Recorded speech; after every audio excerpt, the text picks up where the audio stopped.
Hopefully everyone is well rested, whether you grabbed a refreshment or whatever the case may be. Welcome back. My name's Ketchup, joined by Falcon, and it's going to be us all night.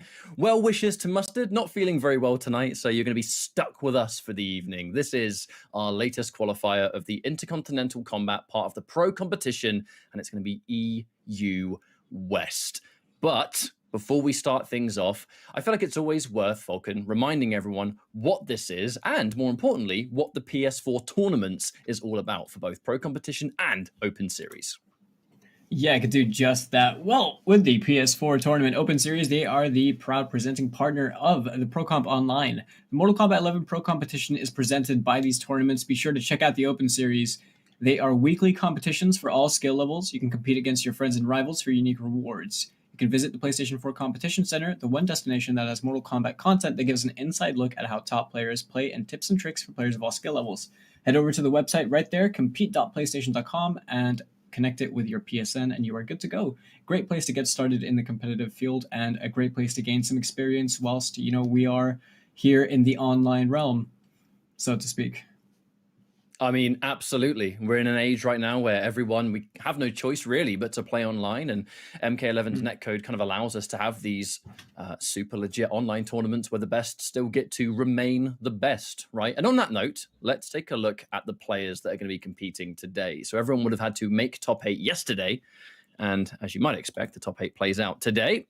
And look at the players on board. First matchup, Sui Frazier and Asada Mata. Sui Frazier, in my opinion, the best noob Cybot in this part of the world, and continuing to prove that within Ultimate. Asada Mata, a man that needs no introduction.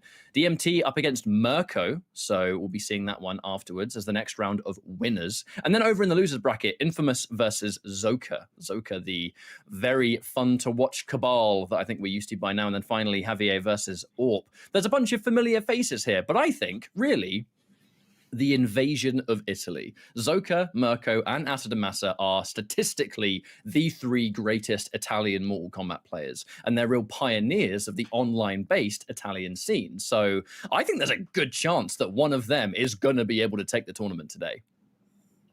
I think the odds are definitely in their favor with, 2 of them being in winner's side, and, if they are successful in their upcoming sets, they're going to be playing each other in in winners finals, which is only really going to guarantee one of them at least third with a chance of the run back. But over here, let's not brush over any of the other names. There are a couple of new names that we haven't really seen in bracket before as well, namely being DMT and Infamous. But yes, the thing with these players is, we have DMT hailing from France, and we have Infamous from the UK as well. And I like the fact that we have a lot of new names approaching these brackets because we don't really know what to expect. And seeing that DMT is coming in from winner's side and against a prominent force like Mirko, it's going to be quite the interesting battle. We're seeing the characters locked in over here. It is going to be this set played out first. Mirko rocking the patented Scorpion, and DMT opting to play Garrus, a character that isn't very, played quite commonly in the European realm. Absolutely. I would always say that Garrus is a North American kind of dominated character. But Mirko, always with a Hellport cancel, occasionally picks straight up Searing Rage, but doesn't really like to go with the traditional Reborn. He will go to teleport cancel and then one other move that's not that. He's used Flame Breath before, he's got the Burning Spear here for the buff, so that's probably going to be a big part of his grab game, perhaps, especially now grabs. They don't do as much damage in Ultimate as they did beforehand, 13%. But let's go, DMT rocking the Garrus. Garrus, I mean, if anyone's been watching, Tweedy recently, for example, Garrus is he's still got those. Really excellent character. Definitely a prominent threat in the right hands. I'll have to see how DMT handles this character. Mirko, a very familiar face. We've seen him win the Open Series monthly finals, and we've also seen him just around the place since, Mortal Kombat X. And right now, he is just all in the offense. Staggers after staggers right now. Looking for a lot of flawless blocks as well on the counter pokes. Now, one thing about Mirko, very reaction heavy. Always has been. He looks for those kind of quick little flawless blocks, micro decisions. The late jump kicks can give him a full combo. Commit to the spear and gets fully punished for it. Now here comes that temporal advantage. Give us that big payout. Sand trap. The big thing about this is, well, technically I guess that one's called quicksand. Mustard would probably remind me. Oh, counter poke. Get caught by another one. Neck chop. The setup afterwards. But the immediate neutral jump. That was a drop, but what? Oh my good god. That was a crusty round at the end, but DMT found the way.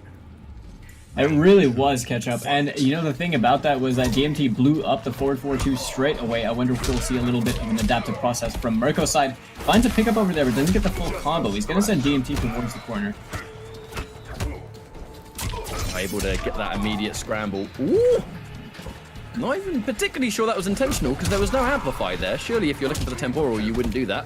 Either way, air to air, Mirko not quite able to find it. And I actually think that DMT is fearless, but very aggressive. And clearly Mirko having a bit of a hard time kind of getting into the rhythm of this. There's the confirm again. 1-2, big launch. And Mirko, no breaker available. So we just take it. Try and bring us coast to coast. Punish! A swift punish as well on that spear.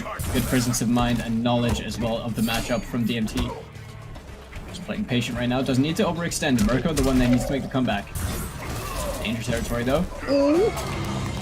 Oh! And that's going to be it, Falcon, for game one. And if I do say so myself, a very comfortable game one for DMT. And let me say, I'm still really happy that, you know, we see this in pro competition, we see this in open series, players that not everyone will recognize rock up. And look, remember folks as well, this is winner's side top 8. DMT has not lost a set yet in this tournament, and clearly proving why with a dominant game one against one of Europe's absolute finest. One hell of a way to make your debut on the NetherRealm Twitch and YouTube, I think. Yeah, definitely. I mean, that round looked very comfortable. The first round, I would say, was quite back and forth in some respects, but that final one felt like DMT was in the driver's seat for the most part. And, you know, that is impressive to do because, like we were just saying, you know, Mirko is a person with some, you know, commendable placements. And going up against someone that we haven't seen in the bracket before creates this very interesting paradigm where the, you know, it's almost like the level of skill has become so wide and so broad. But it's also interesting to see that there's representation of characters and how they're applicable still when you don't really see them too often, because I question how much Mirko really is comfortable with fighting against Garrus. I'm a little bit curious because this account is level 15. And I definitely assume that this player has played more than level 15's worth of games, to be honest with you. For sure. Yeah. That was my first question mark was, hang on a minute, what is the account level? Darkside skin? He has made a transaction. But you know what? We'll worry about that later, because right now, the absolute onslaught of Garrus, the slam dunk, and then the setup that comes afterwards. The side switch as well. Mirko really looking to fight back here. Doing a good job of it so far. The 1-1-2 ender, keeping that Scorpion pressure. Short hop coming out on both sides, probably expecting a flawless block perhaps. And now, whoa, victory moment forever and always. Oh, the chase down as well, come on. Just like that, that's all Mirko needed. Gonna spend all the meter to secure himself the round. Has a good position to work with as well with DMT's back in the corner. But right now he's still got to fight his way through, spending the forward throw KB nice and early, taking down that health bar, but DMT body splashing his way out the corner. Setting up the sand simulate crew. That's such a good option here for Garrus, being able to just create obstacles. Any character that can create something on the screen when you know a breakaway is coming. The Jackie plasma, the Garrus sand simulate. Rains lightning. Oh, no! Eats the overhead. Immediate jump here from Mirko. Not having a lot of experience. I mean, like, I'm not going to say not experienced versus Garrus, but I definitely think of all characters, surely it's a character who's fought less. It's just not a popular character in EU across the board. Blocking the cross up, but the 1-1 anyway!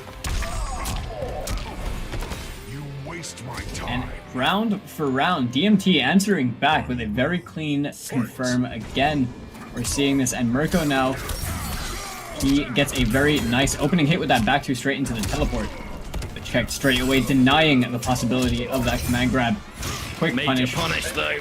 Overcommits to that forward 4 string, and he's going to pay the price. A prediction there from DMT, expecting some kind of breakaway, but not quite, and that's going to allow Mirko an inch back into this match, and maybe an inch is being generous because he's just taken a significant amount of damage, and the wake-up fatal blow. I mean, yeah, worth a go, I guess. Probably should have woken up with something a bit more invincible, perhaps, but big payout on the brink of being, you know, sent into a 1-1 situation. It is what it is, and Mirko is going to tie things up here, Shav. that he is. with 1 apiece. Now, I wanted to touch on a point I kind of made earlier about him not having too much Garrus experience. Now that memory serves me correctly, if I'm familiar, the other prominent Garrus player in Europe is also Italian, Plato Nethero. And I'm quite sure that these guys must have played a lot. The Italian scene seemed quite tight, you know, they play a lot together.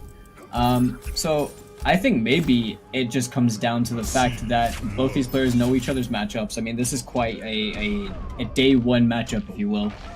Both these characters being quite, you know, popular picks early on in the game's life.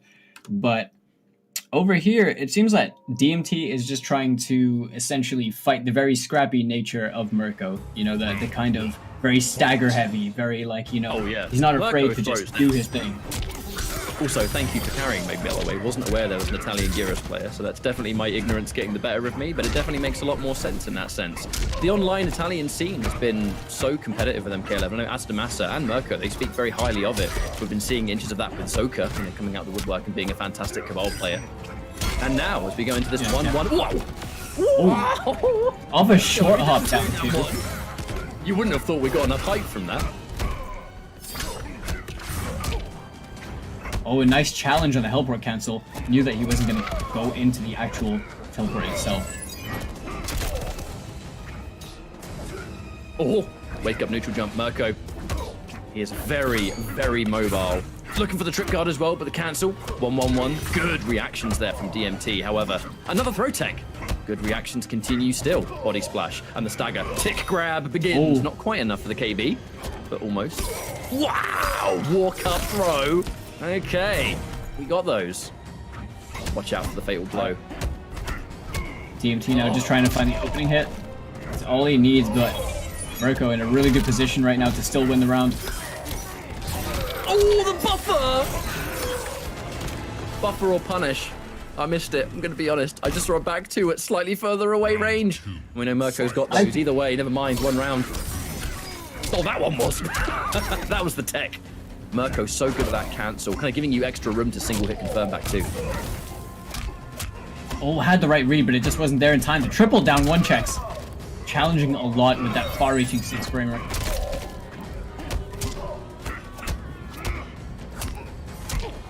Oh, just a lot of pressure. It's that 6 frame down 1, man, being put to good use.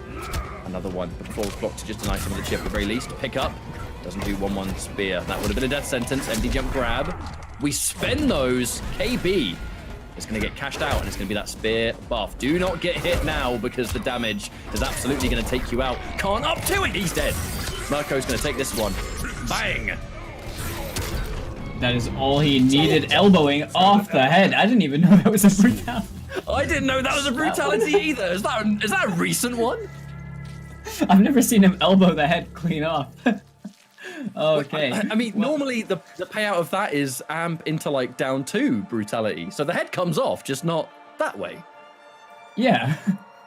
Can someone tell us if that's a new brutality? Why have I never seen that before? Oh no, chat room is also saying they've never seen that one. It might be a new one. It has to be, surely.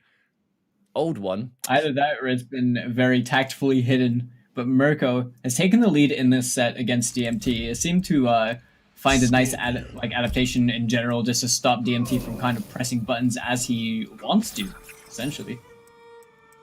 Shang Tsung. And now, oh, okay, the Shang Tsung. Let's go. What variation was this? I think I saw a ground eruption. I think we did see a ground eruption.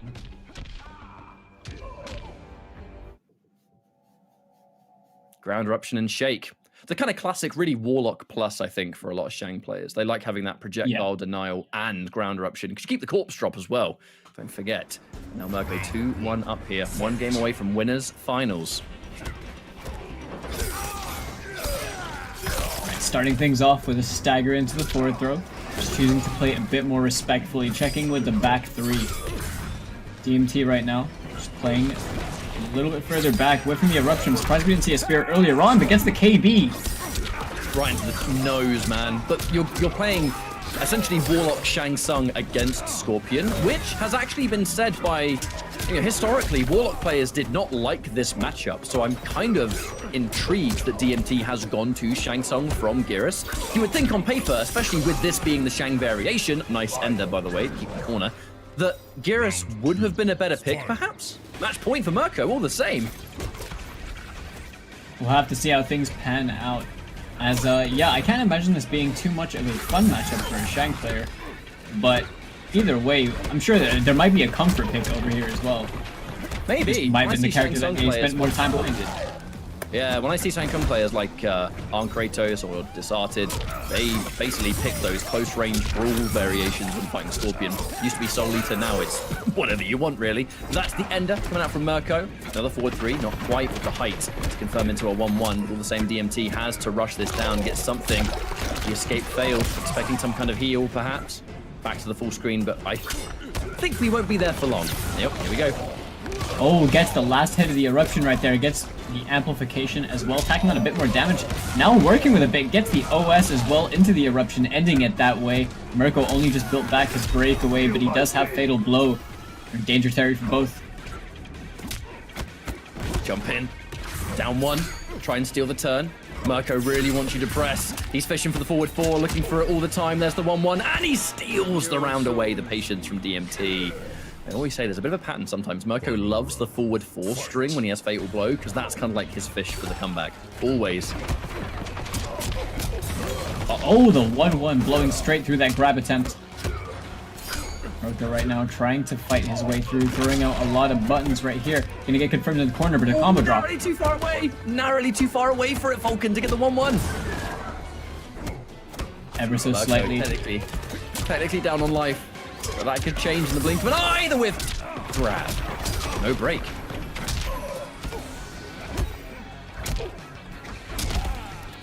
Just working his way through a short hop heal from and followed by a whiff punish. Mirko right now goes for the reset into the overhead, sets up the spear buff.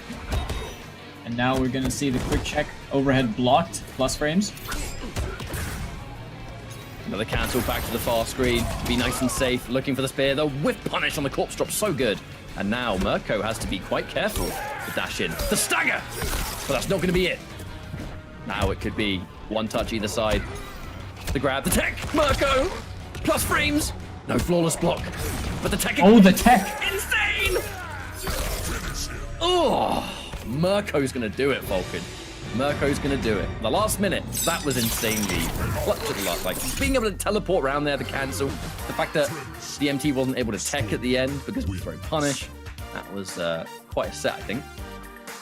It was definitely a really major call out as well, knowing he was going to eruption, because he went for the helport cancel and then he just did it again.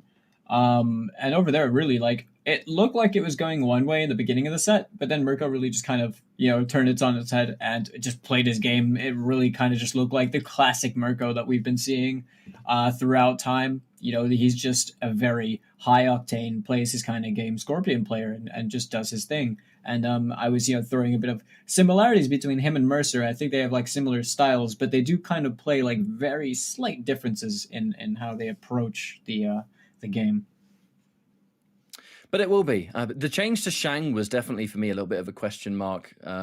If you just look at the matchups on paper, you would think that Geras would fight that specific Scorpion a little bit better, especially with, clearly, a extremely capable Geras and a character that, again, in EU, there's not a lot of.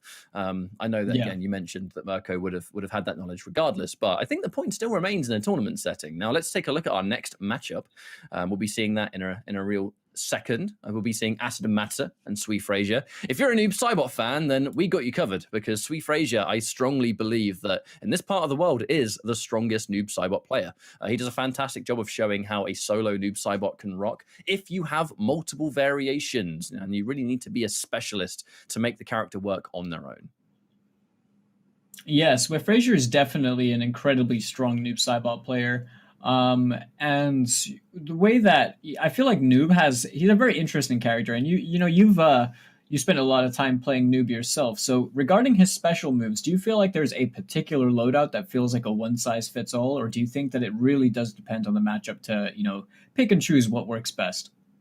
Matchup specific. A common misconception that people made was, oh, with Ultimate Noob Saibot, he's just going to be teleport, sickle snag, and slide, and then there's no need to use anything else, it'll be broken. I think they were definitely remarks made by people that don't actually play Noob Saibot, because when you play Noob, you realize that against certain characters, one launch is better than the other. range is very important. So in a lot of cases, there are 3 variations that Sweet Frazier goes at least, and he will cycle through them all tournament long. You have slide, basically what is seeing double plus, aka seeing triple, a lot of people like to call it, which is slide, air, teleport, but replace the ghost ball for the launching teleport. So basically it's seeing double with a launching teleport. So that's really good. Another one is spirit ball and slide as the shell, and then one of the 2 launches. You almost never need both of them. And the thing about slide and the 2 launches, they all share offensive meter. So you spend so much meter on the slide, you never have bar for the big 50%, double launch combo. Yeah, it's just not practical. So just mix and match them in tournament. Find whether you'd rather have the sickle snag for the forward 2 or the anti-air conversions. If you're going to be punishing super hard, go with the launching teleport. The list goes on, and we'll see that put into practice against Cetrion, where normally Sweet Frazier, if memory serves, this matchup for him is seeing triple, where he goes in with the slide. We'll see if it is the same one. So yeah, I mean, in this kind of a matchup, we're pretty much going to see. So Asso is through and through a patented Cetrion player, and we can thoroughly say I'm pretty sure there's no other variation of Cetrion to play really.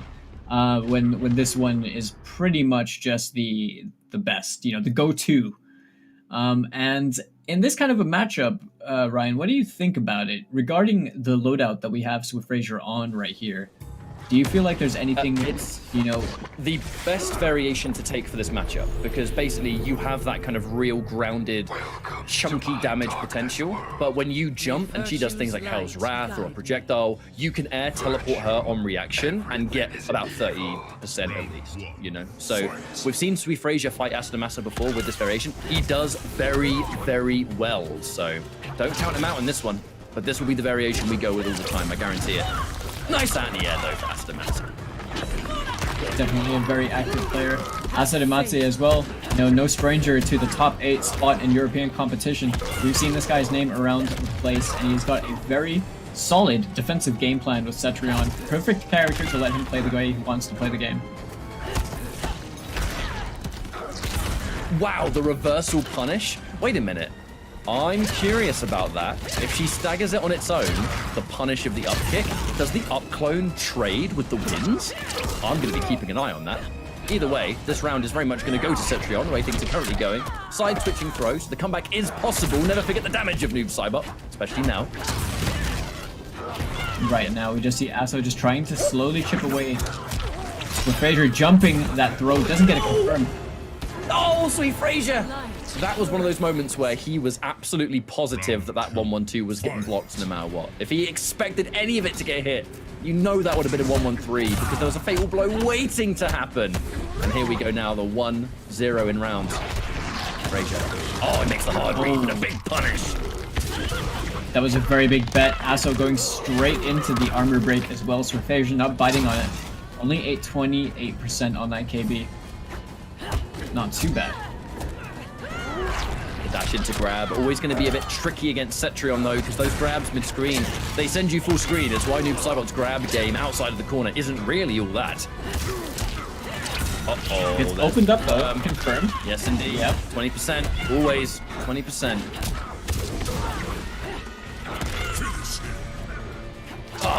And that will be the game. Now, let's talk about that, Falcon, how that first round, I know it's almost going to be skin-deep analysis from us, but that 1-1-2 should have been a 1-1-3 because that hit from the start would have been a kill.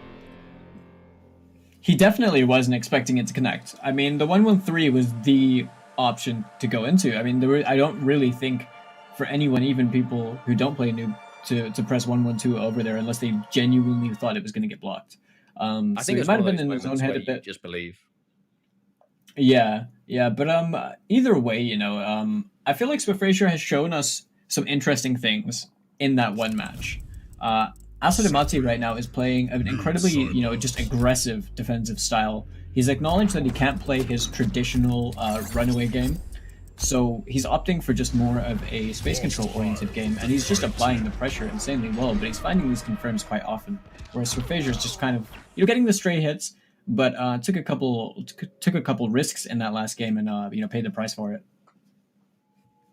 Now that's really kind of a bad example of how Sweet Frazier plays the matchup, that first game that he played there, because he is, and has been historically, very capable against Asadamasa. but I mean, that's the nature. Again, reversal punish of the up clone. Really interesting tech right there. I'm curious to see how that develops. And that barrier is something you have to worry about. Now, the teleport, you need to have those good reactions, but to play this variation against Cetrion, you have to be surgical with everything that you do. There's not a lot of room for error. Those air teleports, you mess one up, you are the most unsafe any character could possibly be. Oh, the jump in, the classic. So Frazier just playing with the space very, very patiently right now. Luckily for Noob, you know, it's only a couple touches, just a simple confirm into a slide is going to do a lot of damage, but Aso didn't get a very big punish on that. Could have potentially taken the round, or maybe not that much. Or content to keep this chunky life lead at the moment, and Massa will not be interested in playing up close, playing into where Noob Cybot wants to be at its most powerful, the comeback factor of just the sheer damage of the combos. Speaking of which, here we go. He's still going to get that back one. That works against everyone. It's the double 1-1-3 that you can't hit against female hurt boxes. Oh, that worked. He gets the damage. But then after the Massa, one projectile was all he needed. Right now, teleports himself out of the corner, just backing off just a tiny bit to get that wall to connect. And Aso playing with the space right now, just making it so hard for Frazier to approach him. One touch, two, three touches, and he's already got the health lead. And you know, passively, he's always counting up the clones that land as well for the tackle KB. Very rarely see Sweet Frazier miss that one. Oh, nice anti-air. Crispy. Again, throw tech from Sweet Frazier. Doing a lot of defense. Really good use of that up shadow. Is tech. Oh my god, that's so good tech, Falcon. 8-frame reversal, right? Or 8-frame special? Uh-huh. And he takes less damage from the first hit of the win, so basically Cetrion, she just can't do it against him, and that grab's gonna do it. Sweet Frazier. Matchup knowledge. I like to see it. But look, he's a specialist. He will do his homework on these things. He's definitely playing very patiently, just walking Asodematsu down. It's a very hard thing to do. You have to have a lot of mental resilience to be able to do this to a Cetrion who's going to teleport when you walk her into the corner. And he's kind of finding his hits. Like, Aso gets these hits, but a lot of his damage is coming from chip. For Frazier's successful hits do so much damage because of that slide. Evening out the health bars isn't too bad. Look at that. Back 3 into slide. 20%. Now Aso is the one that has to fight back. Yep, and speaking of fighting back, that's the development. Now when he hits that forward 2, ooh! When Asadamasa hits that forward 2 now, he's not going to be able to just do the wins every single time. If he expects you to reversal up shoulder, he has to natural barrier, which obviously is unsafe, depending on what the situation is, which creates a mix-up now every time he blocks that. But it's still 1-0. It's a long 1-0 though. This has been a long set. We've only just started, really. Oh, it's for Frazier right now. He's in a very good position.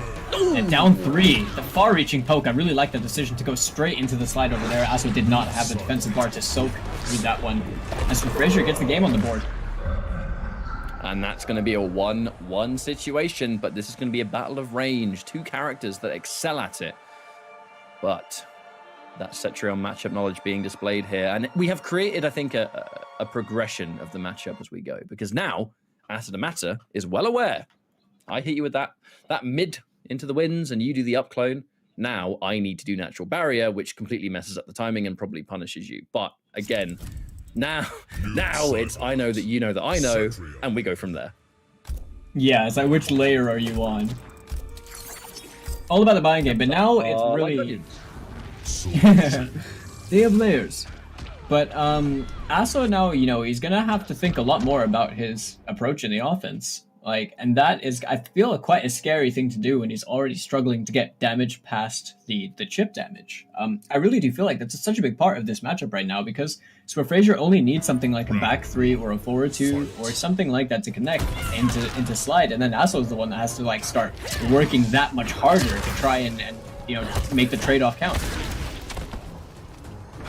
Now, as we go back into this matchup, one thing that Noob Cybot will have over Cetrion is just the ability to shred damage. And he lands a punish in this variation, the launching teleport. I tell ya, if the teleport is a part of the matchup, launching teleport is the ability to go with. Oh, and Hell's Wrath. Looks annoying, and it is, but again, it's not a lot of damage. The amount of work, you have to chip away at these characters. The Noob Cybot hits you once, and he'll just even the odds. A couple of slides, and he's in business. And here. Oh, There it is. He makes the read. I told you. You know that I know that you know. Eat it. 39. 40%. Look at that. That's it. That's the round. You know, I told you damage. Sweet Frazier hit Azadamasa way less in that round, but it equals out. And it's annoying to get in this matchup, but when you do, oh boy. Oh, that was a really nice answer to the Hell's Wrath. Yes, it was, and it leads to a 30% teleport punish. Oh, and he hasn't got meter, so he has to go with max damage, which will be the tackle absorption. Not really that beneficial for him, though, because it's not even giving him the life lead. One of the best times to get hit with it, as strange as that sounds. Yeah, definitely. Not a KB you see very often, but I guess one spent's better than none. Oh my goodness, the deep jump in into the teleport drops the follow-up confirmed, though. Very unlucky for Swift that combo too. The forward 2-2 link after 2-on-2, much more difficult than it looks and leaves you punishable. So there's a reason a lot of Noob Cybots, they just do forward 2 on its own. You lose about 4%, but it really hurts to miss. He's making the perfect call now, staying safer. All goes for the mighty unjust, right? The cheeky. Back one. Oh, get shimmied. Now we can see this, Frazier. We can see why this is the variation that he takes. Because it gives Noob Cybot real threat to counter the zoning, and he can afford to get hit by projectiles. He hits one teleport, bam, evened it out. Yeah, I mean, that's all it really needs, right? Is just one solid opening. And a lot of the time, I think, even if you make Sentry on teleport and she uses her defensive bar, that's pretty much just better for you, because it allows you to cash out on that damage. But in this situation, yeah, it's like Swift Frazier is playing really patient with his approach, and he's just playing really well, because right now he looked like he was at quite a deficit with that first round in the set, and now Aso looks like he's kind of struggling to figure out what to do against Swift Frazier. Tank garage bunker. But I feel like this would be a fantastic position for Sweet Frazier to be in, because he's been on a tear recently online. He started to become a regular attendee of top 8s of the weekly Open Series. He is an Open Series champion, the only Open Series champion to win with 100% Noob Cybot as well, across about 8 or 9 months. And Ultimate has been very kind to him, allows him to take his expertise and really apply it to a level that he never could before. The interruption! He is straight up blocking the first hit, and before the out comes out, he's hitting standing one. Absolutely insane. Oh my. Just as you mentioned, the Aso just doesn't want to masterclass. Oh my good lord, Falcon. This is a masterclass right here. Not only is he interrupting, but he's hitting the optimized combos too. Good lord. Incredibly good matchup knowledge right here from Swift Frazier. Right now he's just walking Aso down into the corner, he's making him teleport, and there it is. No defensive bar now for the next round if he can get a hit on him right now. Oh, there's a lot of work that was done, but Cetrion can still bring this back. The zoning is real. A punish on the teleport is going to absolutely win the round too, so Frazier has to be careful. Oh no! Oh no! Everything was going so well! Is this the greatest turnaround round? Because that looked really strong for Swift Frazier at the start, but he's not dead. Oh my goodness! Oh, good God. Falcon match point for Sweet Frazier. Absolutely ridiculous. And the fatal blow is gone for Cetrion. My lord. Yeah, the fatal blow is gone. That's such a big counter, you know, just a tool that he needs. And right now, I mean, Aso's gonna have to work really hard right now to stop Swift Frazier's momentum, because he might be feeling a little bit tilted after the way the last round ended. I mean, he hasn't got as much resources to get the job done. He has to be very, very careful now. But not doing a bad job, and he's staying much safer, doing just the mid on its own now, not the rest of it. He's trying to mess up that timing big time. He does not want to get punished the way he has been. That standing one interruption. Didn't even know Noob Cybot could do that. Very impressive matchup knowledge from Sweet Frazier, but he has to work very hard now for the rest of this round. He can afford to lose one. There we go. Hang on a minute. Now Asso has a far teleport. Does he spend it? Yes, he does. Well worth the meter usage to get out of there. So Frazier as well, he has the fatal blow. He's going to get the corner positioning, and Asso doesn't have the bar to break. Uh-oh. Fatal blow is now a threat. Asadamasa cannot get hit here. Oh, he buffered the telly! What are we expecting to happen here? The pushback, the chip. Taking out the forward two. The immediate jump, the grab again. Hang on a minute. Fatal blow is ready. Oh, the teleport, avoiding the last clone. Oh! That's absolutely close games. That was 8 seconds on the clock right there. Now, still match point for Sweet Frazier. Sweet Frazier is just playing so patiently when he's approaching Asso Damatse right now as well. Asso just, trying to keep him away. That one slide taking on, and Asso's fighting right now, just trying to do as much damage as possible.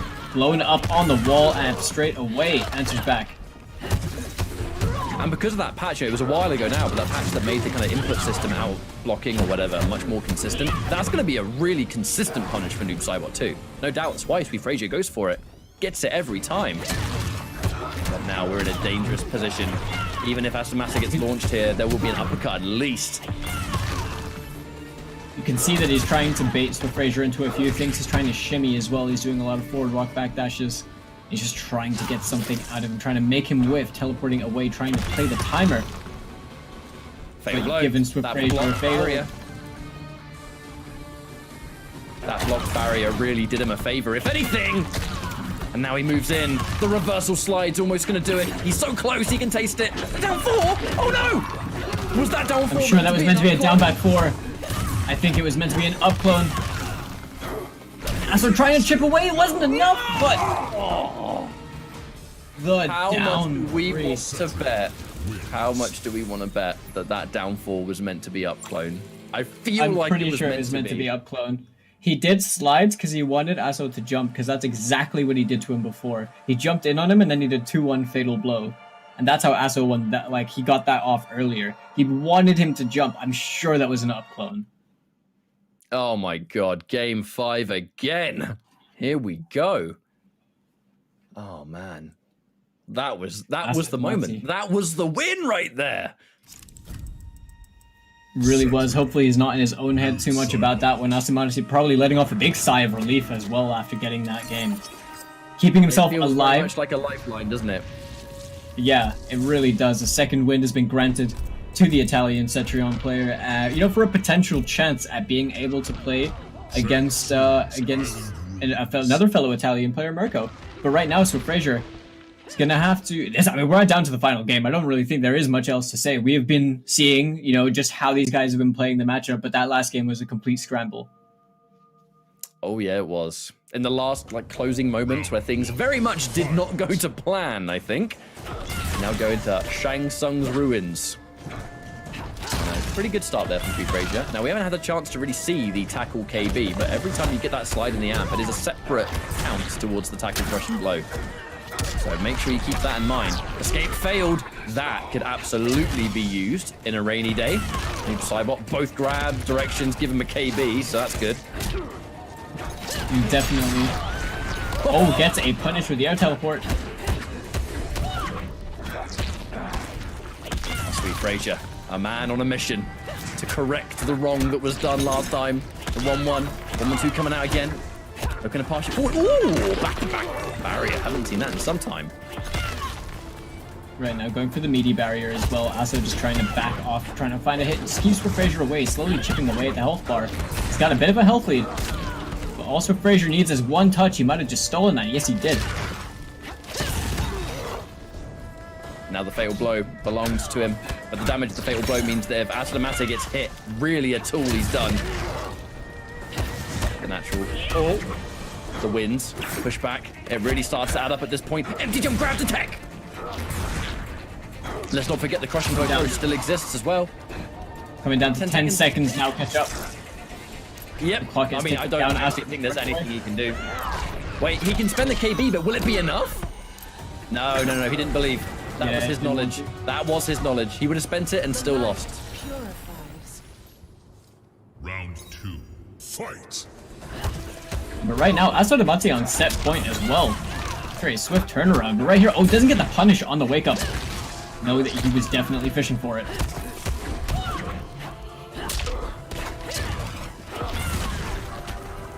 I love that, being able to, you absorb the first slide, but the amp still comes out and punishes you. And it gives him damage, knockdown, and another one towards that KB requirement, which I think he's hit so many slides, we're getting pretty close to. But now Sweet Frazier, this is the last winner's bracket lifeline on what should have been his winner's finals place anyway.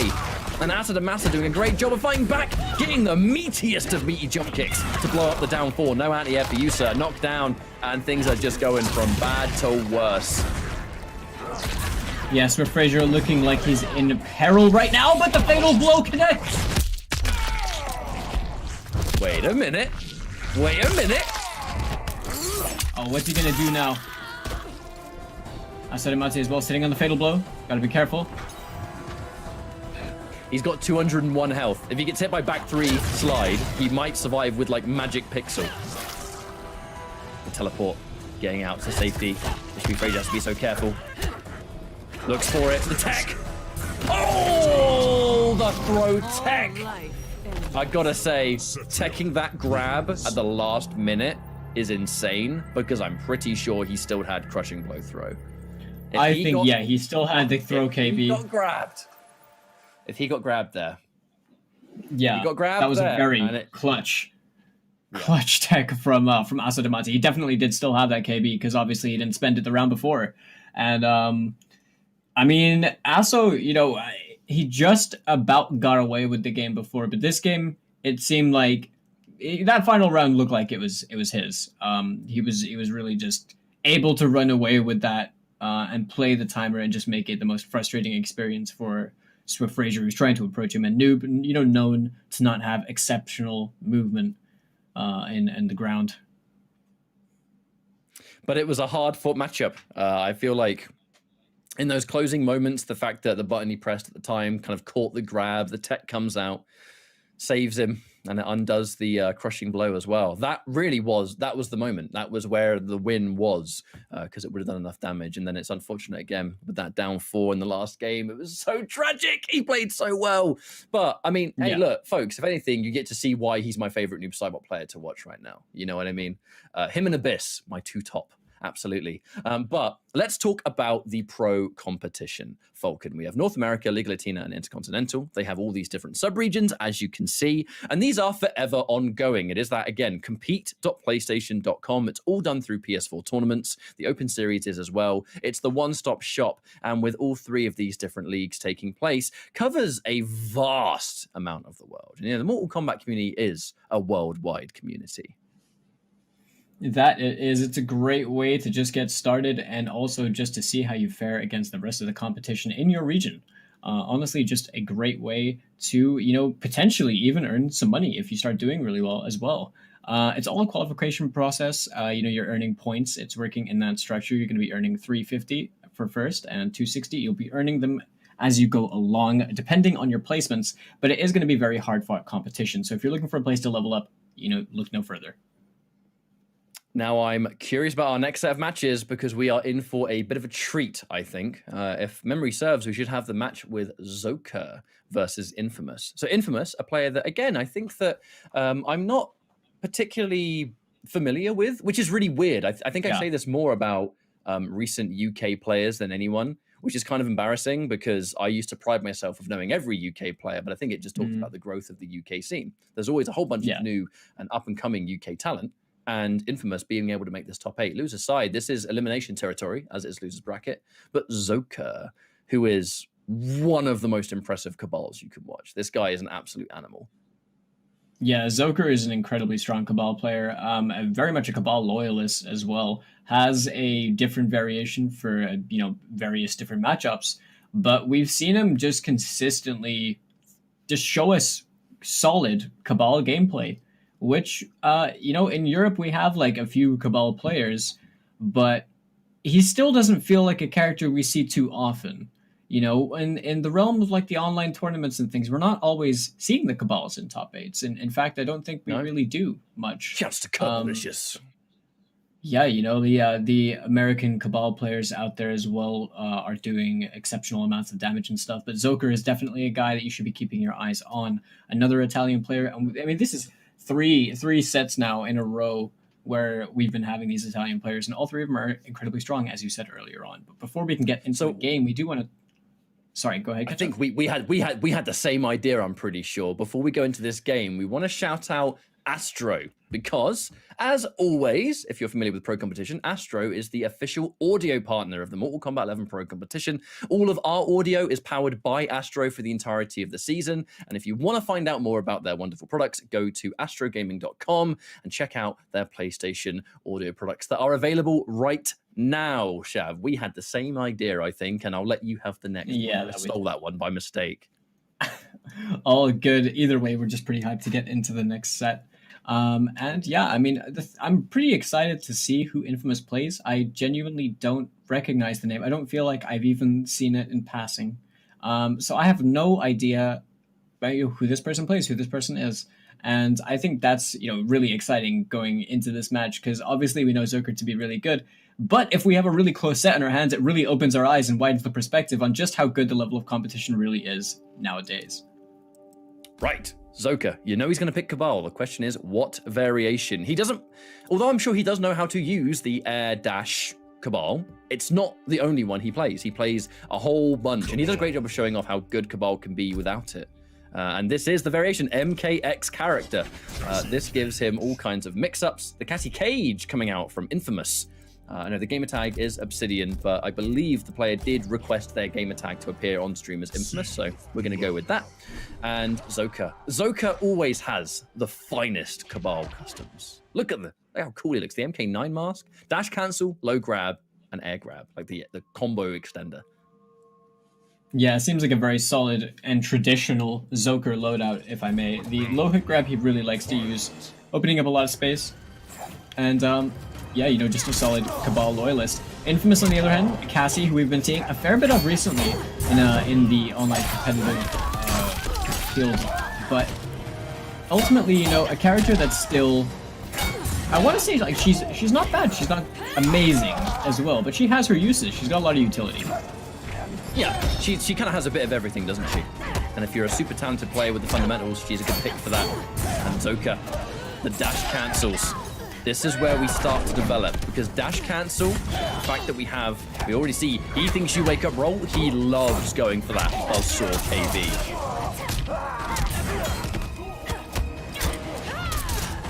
Up here. Yeah, punish straight away. The walk forward is into Nomad Dash. Zoker with the matchup knowledge. And a nice little ender, just for the good damage, the knockdown, the mix-up. That's such a scary mix-up. And the escape failed. He really did give it a go. And the forward throw coming out anyway. Importantly, escape failed, Falcon. Combine that with the plus frames and stuff, that's scary. It definitely is. I wonder if that was a buffer. The back went into Nomad Dash. Not something you see every day. I believe it was a single hit confirmed, because he's got the dash cancel, right? Which kind of opens that window. Like, look, we already know he's got those. You're right. But yeah, he does have that escape failed. Oh, in the corner, if you get hit, he just believed you were going to fear the low. Oh, God. And then the second you fear the overhead, the rest comes out. Sure. Oh, my Lord. What a game. What a round that was from Zoker. That corner pressure felt like shades of MK9. That was something that we haven't really, you know, seen too often. It's just how effective these Nomad Dash cancels can really be. And I think just how much intimidation factor that they really bring to the table. Oh, yeah, let's talk about that corner mix-up. He has the low hook grab, which knocks down anyway. He does the back 1-2, and if the 2 hits you, he cancels into the amplified buzzsaw, which launches.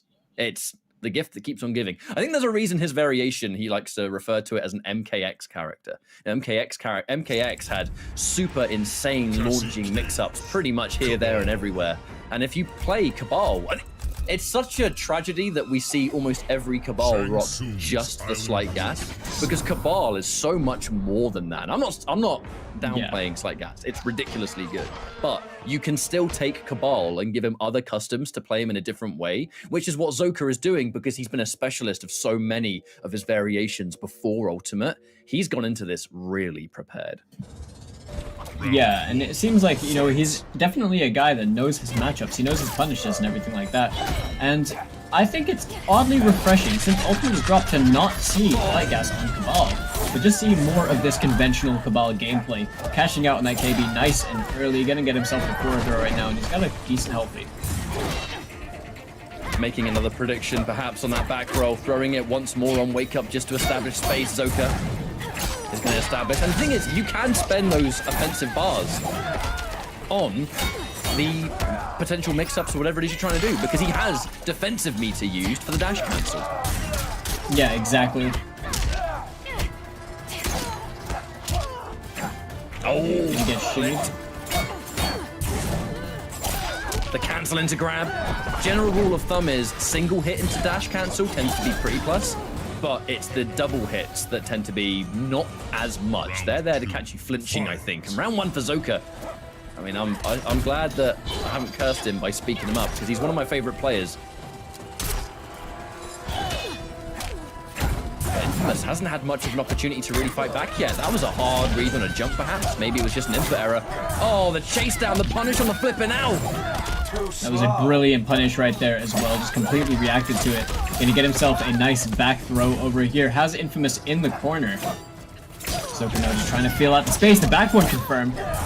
Single hit confirmed. It's what the dash cancel allows you to do. And even without slight gas, man's still getting 33% in the corner, at least. Oh, that was no confirm. That was just a hard read on the overhead landing, I think. Right, Nutcracker. What can Infamous do from this? Okay, let's go. Alright, throw, trying to establish something. Infamous now has the potential. Oh, the back three whiffing. Jumped clean over. And that's going to be a really solid showing, continuing for Zoka. And I'm always a big fan of watching this style of Cabal. I love that win pose as well. I guess I'm a sucker for the classics, but the fact that you get the mix-up layers, you get the low, you get the dash cancel, which again, if you have those reactions, being able to build those single hit confirms. And what we mean by that is, normally if you do a single button on its own, you can't hit confirm that. You can't see it land and then, you know, commit into something that combos or whatever, because it's a single button. You don't have the react, you cannot do it. But if you have the dash cancel, you can do those single buttons into Nomad Dash, and if you've seen it hit, just let it rip. And if you see that button is blocked, the startup of the Nomad Dash gives you the extra frames to see it get blocked, and then you cancel. But if you cancel, you're plus. Definitely a strong tool when used correctly. But, you know, I think one of the scariest things about this as well, you know, with the single button hit confirms, is that forward 4 becomes confirmable. And that's a 9-frame mid, you know, but we haven't really been seeing Zoka use that when he's point blank, to be honest. He tends to favor just sort of the sweep range with, you know, the back ones and the forward 2s. And one game away now from Zoka being able to take a swift 3-0 here in the loser's bracket. Elimination territory. And that back one. And I think you quite rightly pointed out, he doesn't like being point blank as much as he does back one range, because this variation he's built, back one is kind of the magic button. You've got the low, the back one too, and others. Like there, yeah. Speaking of which, he just likes to shimmy. He likes to go in and out. He just weaves bobs in and out, just trying to get Infamous to press something. And then he's looking, he's fishing for these hits, because I feel like that's the easiest way to get the hits with Cabal, is he doesn't have conventional mix-ups per se, but he can definitely play the spacing to his favor.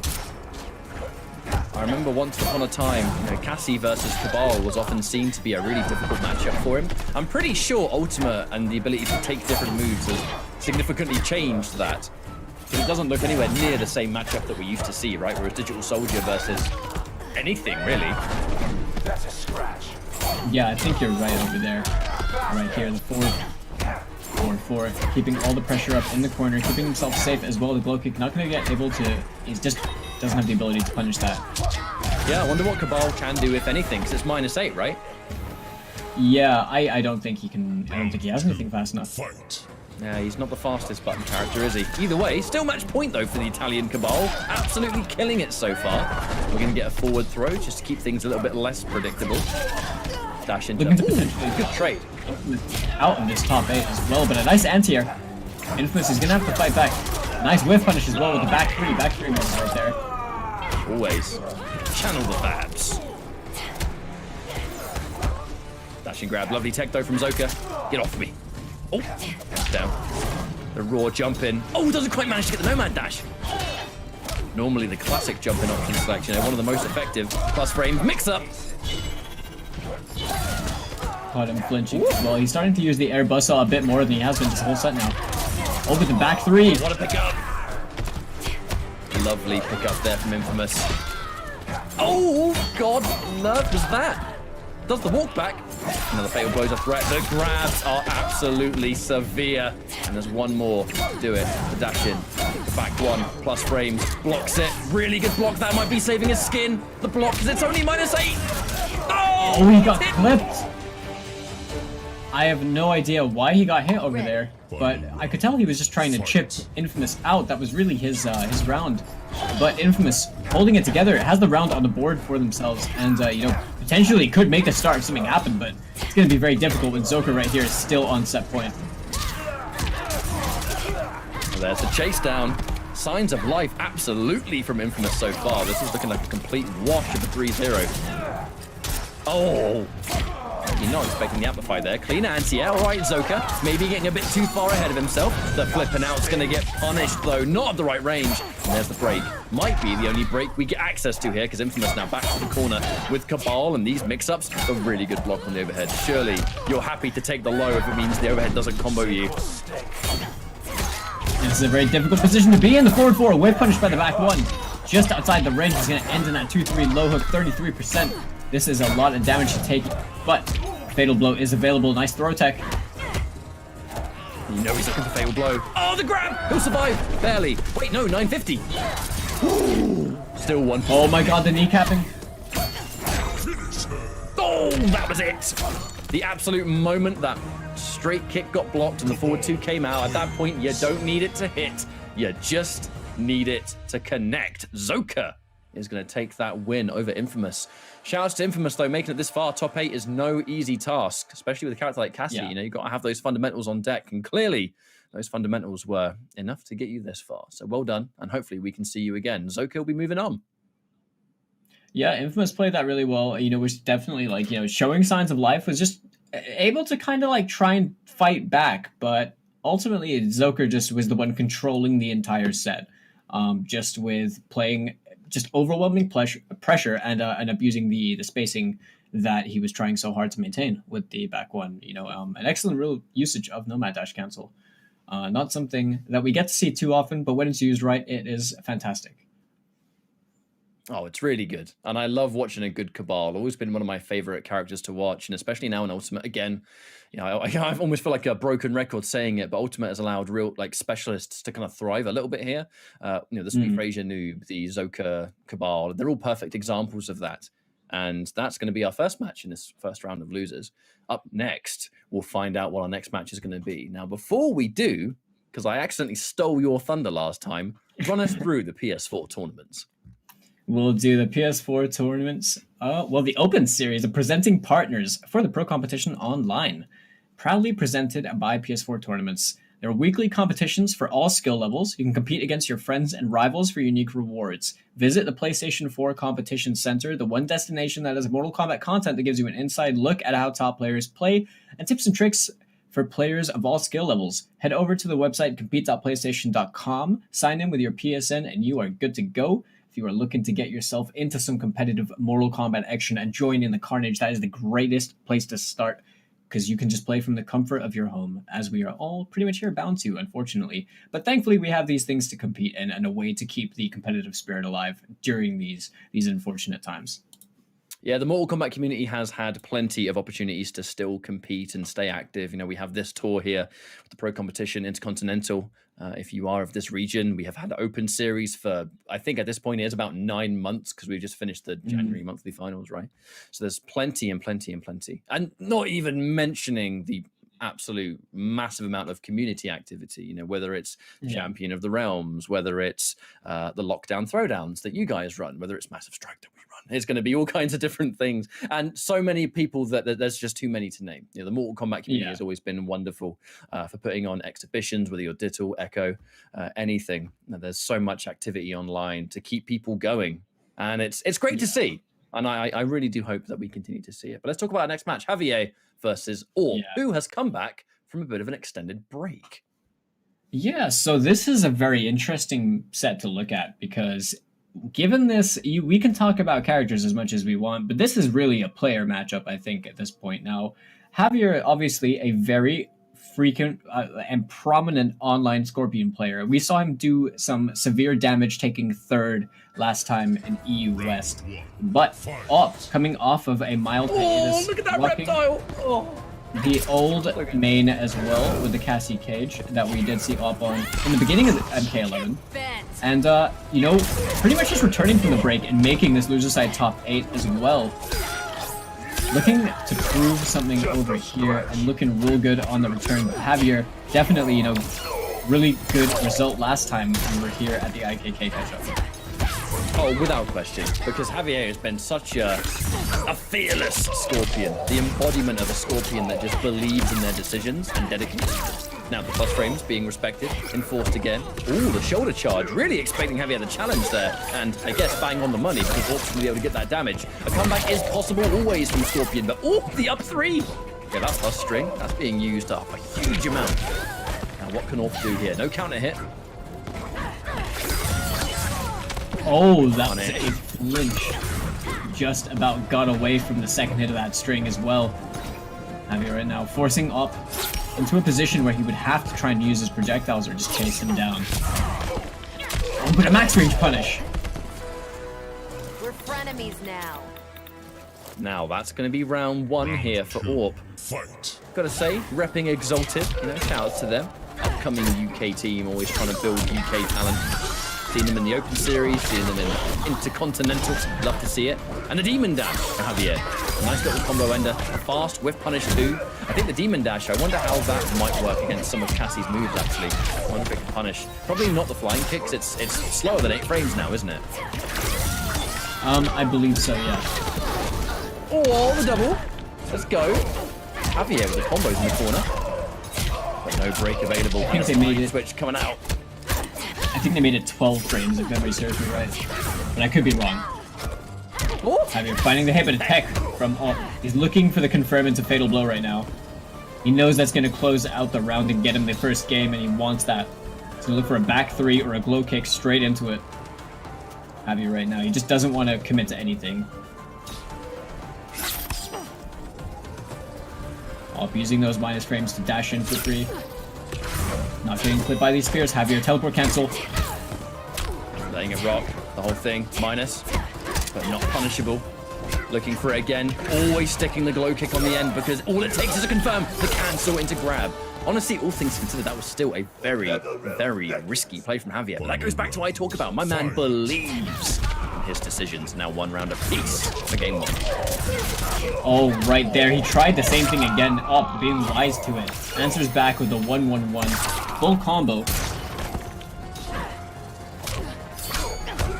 Oh, I thought he was going to try for the tip with the back 1. Didn't get it with the interactable. Using it for himself. Oh, dearie me! And that was almost a flawless victory, but not quite. A little bit of shit had other plans. The game 1 for Orb. Be nice to see him move on forward. Now again, this guy took a bit of a breakaway. I know he was. I think he was feeling a bit competitively burnt out. He was a regular like top 3 finisher in the Open Series for many months during the kind of aftermath age of Mortal Kombat 11. And then right as Ultimate happened, he did take a bit of a back seat. And, you know, sometimes that happens, you know, if you're a player and whether it's any hobby that you're into, you kind of need to always, if you're not enjoying it for a bit or whatever, or you're stressing yourself out, take a bit of a break away and then you'll fall in love with it again. And I think that's what's happening with Orb. He's back, he's in top form, top 8, come on now. He's doing great. It allows you to really, you know, kind of grasp a different perspective or perhaps even just widen the one that you currently had. I feel like when you spend so much time kind of like competing and, you know, just doing it maybe there's a point where someone begins to tunnel vision, and I think he's taking a step back, kind of allowed him to approach the game a bit differently. But he seems to be very comfortable playing the game right now. I mean, that last round was entirely in his favor, and Javier didn't seem to have any control on that one at all. But we know Javier to be quite an explosive player, so we could see anything happen. He does have the escape failed to start off with. We might spend it here, but doesn't want to spend it. Save it for a rainy day is often the strategy these days. It's that kneecapping. We're going to see all the time. Lovely anti-air though. Ooh, we cash out. A little chunky 24% just like that. Good throw tech. And we're going to get rid of the escape failed. Oh, but get hit in the chin anyway. Tried to get the wake up punished. The kneecapping didn't get punished from Javier. Ooh. Dash in. Now this is going to be somewhat of a noob Cybot effect. Where you use that 3-hit string. Having the kind of straight kick on the end of it does introduce a bit of an extra game, right? Where you can do a string and you expect it, you know, it's my turn to press a button or whatever. Now you have this extra move that you can just throw on top, and if you've got Fatal Blow, you can combo into it. It's a, do I use it or do I not use it? An ever-looming threat, readily available. It finds a pickup over here. Oh, the throw blowing up the button of Javier as he's got himself in the corner.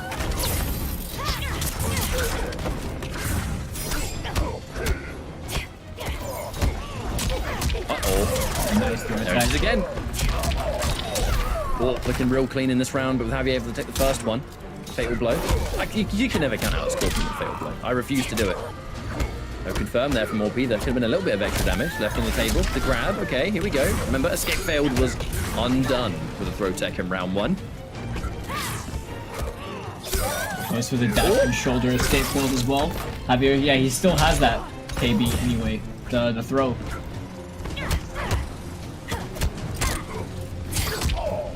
Oh, up, finds a hit, didn't commit.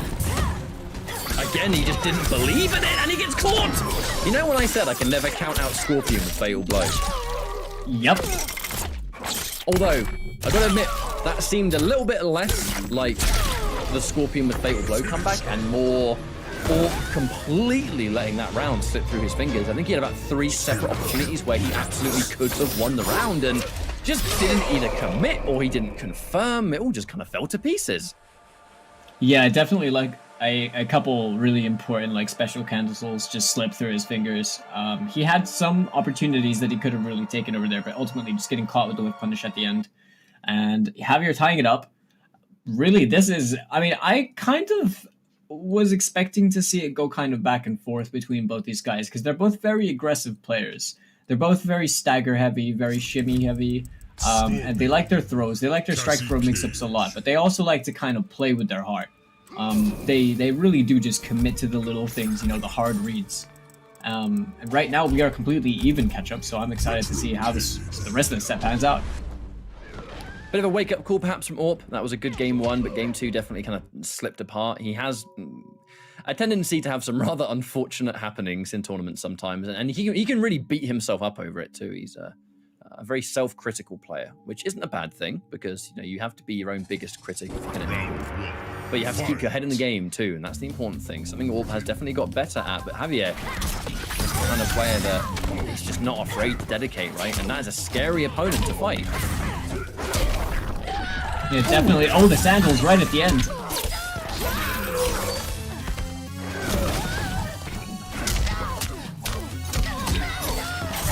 Looking for the confirm and he'll find it. Doesn't need the 2-1-2. Just keep the restand as is. With a really chunky life lead to work on. And the back 3 is going to do it. Flawless victory for Scorpion. Round 2, fight. Yeah, Javier right now just has control. Bob seems very hesitant and reluctant to want to do much. Again, punished on the kneecapping. Using that when Javier is full screen. Doesn't seem like the right choice. He is just reacting with these teleports with that forward throw. Getting some life on the table. Nice throw attack. Whole string whip. He's going to get kept by that back one. Javier, full combo again. Lovely little knockdown. Is this where he goes 2-1-2? Looks like it will be. Yes, it will. Damage over time and the added pressure. Oh no! Javier Completely overwhelming Orc right now. Orc looking a little bit uncomfortable, but he commits. Too comfortable with the teleports, perhaps. Yeah, Javier probably not afraid to play the gamble as he does have such a substantial life lead. But a confirm right there into that glow kick, into the fatal blow. Alp gonna get a nice chunk of damage on the table, but it's not enough to kill. Oh, and he pulls it off. That was looking so one-sided up until that moment. Final round. Fight!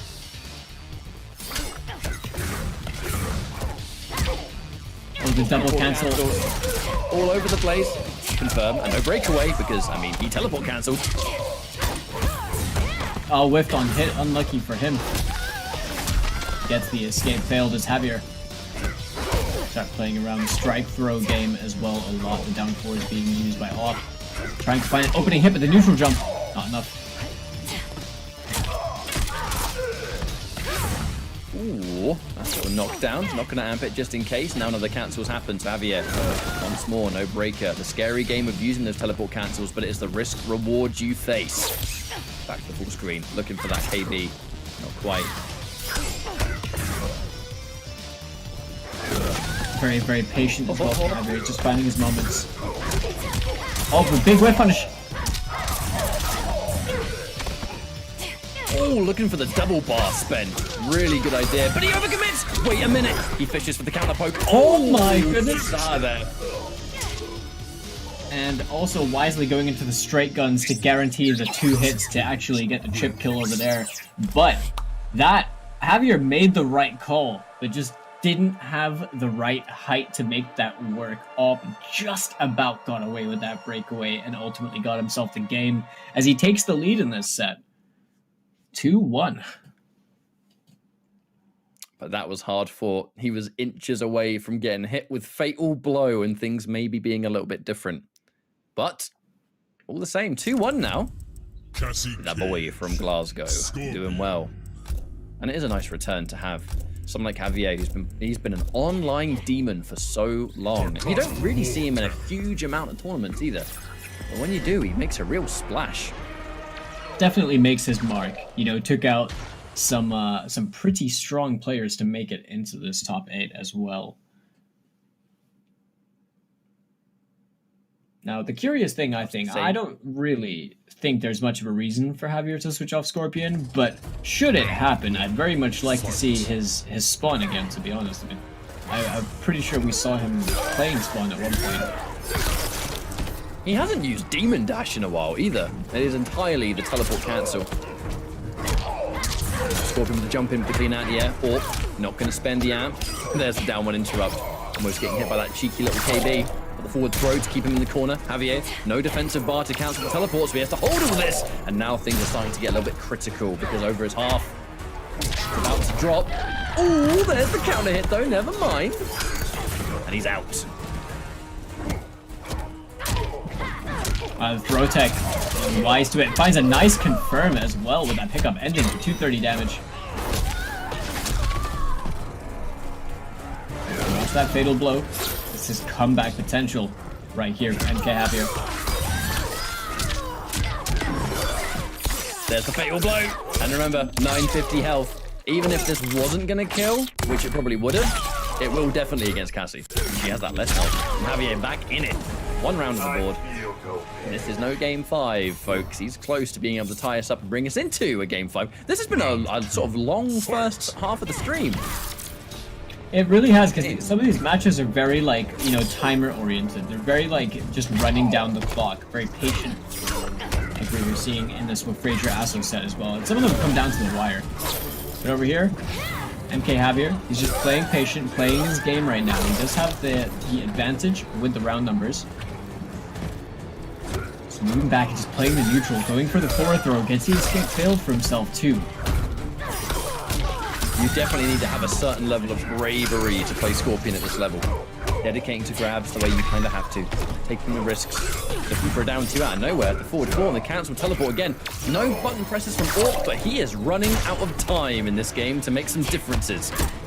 Fatal blow ready. But there's a lot more than that going to be needed. Keeping him standing, 16%. Not too shabby. And Javier, just a little bit of extra work left. The mix up.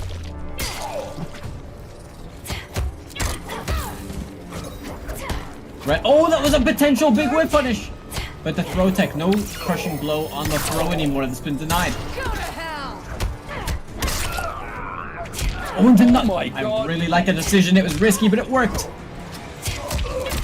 Oh my goodness, and the duck. That's right. Not even gonna need the fatal blow for that one. So we're going into the what could be the final round here. Match point for Orp. Again, somehow able to pull off this comeback in the round. Looking for probably a flawless block and wake up with punish though. Not gonna Definitely amplify that kneecap it. Definitely trying to get the breakaway.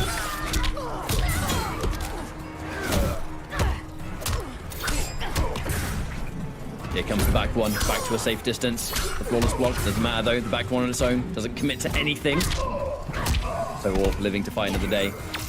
Not committing to a lot of strings on his own, actually, in fact. This is way too close to call, but the inclusion of Orp having his fatal blow, that's going to be what could be the decider, you know?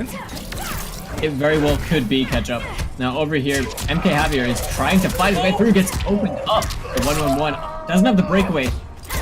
Off now, just needs one successful hit. This is a fair bit of chip damage to hold. The shoulder check into the chip, not enough. Whoa! That jump 2 hit out of nowhere, but not far away enough. Javier, he's looking for something to react to. He wants to teleport so bad. He has no last breath. What can he do? But Orp can't. He can't resist. Yeah, he can't throw a projectile because he knows it's going to get teleported. He's just Don't going to throw have to wait it anything. out. For 20 seconds. He's going to have to wait it out. He knows he has to Very as well. odd Javier's way. trying. The second checked him on saw the forward forward dash. movement. Yes, he did. Yep. Oh, there's no friendships here. Fatality. And now I do know that he likes to dabble in a fair bit of Street Fighter as well, and I think that checking the dash was probably something that he picked up a lot from playing that game so extensively and stuff. Because that was a reaction. That kneecap and shot was definitely just him checking that because he wasn't throwing anything before that, but he was trying to catch Javier in a state of recovery or something like that to ultimately win out that set. But Javier now, third place from last time, has now been eliminated from top 8 in round 1. What a return for the Glasgow Cassie. Good matchup, though, for Orp, and it's good to see him back. Really happy to see him do so well, especially after being able to kind of find his feet again, I suppose. And just like that, our first round of matches here is done. 2 players, unfortunately, eliminated. Others in the next round of losers, but next round of winners is something I'm looking forward to, that winners finals. Before we go for a break, though, and set things up on our next set of games, I'd like to remind everyone that you can directly support the Pro Competition. Go to amazon.com/Mortal Kombat and you can find all of this assorted merchandise. The cool thing is, if you like a design, you can mix and match with your region's tournament if that's what you want to support, which I assume most of you will. These are just a shred of the designs that you can find on Amazon. And like I said, go to that link on the top, amazon.com/Mortal Kombat. Support Mortal Kombat, support the Pro Comp, and wear some cool merch. You know what I mean? We're going to go for a quick break and set up our next set of matches. Thank you so much for joining us so far. This has been our latest edition of the Pro Competition Intercontinental Combat, presented by PS4. See you in a bit.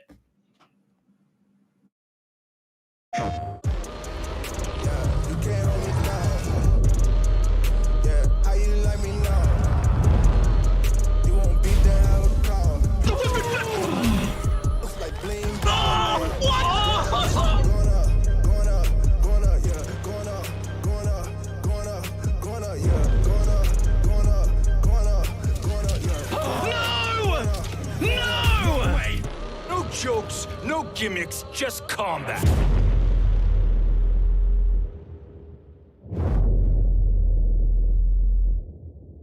PlayStation.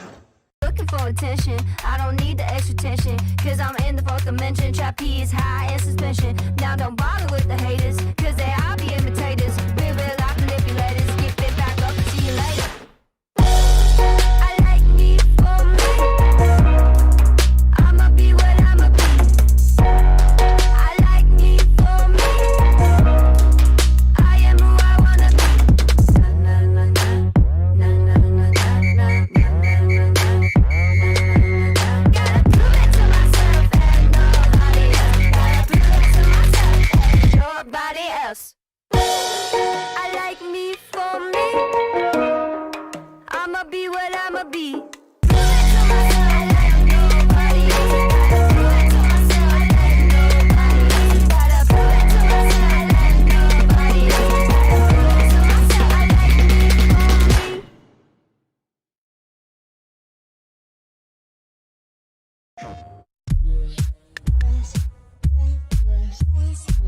Hey guys, Ketchup and Mustard here, and it's time to test your might in the Mortal Kombat 11 Open Series. Ready to rumble?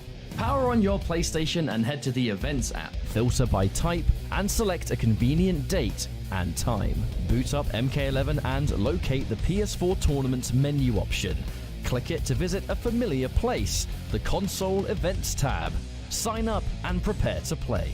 Once registered, you can view your tournament details and check-in time. A notification will remind you to tighten your black belt and get over here for your match. Continue combat in the open qualifiers to close in on the competition. Thank you for watching, and we'll see you in the tournaments.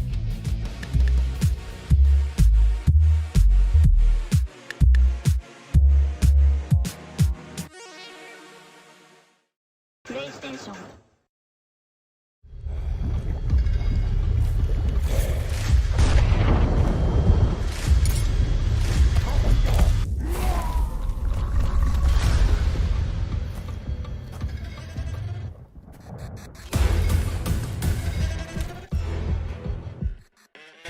Who are you?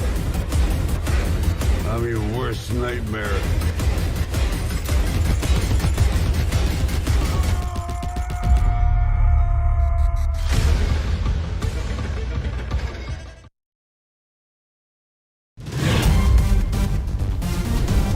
Any ring I step into is mine.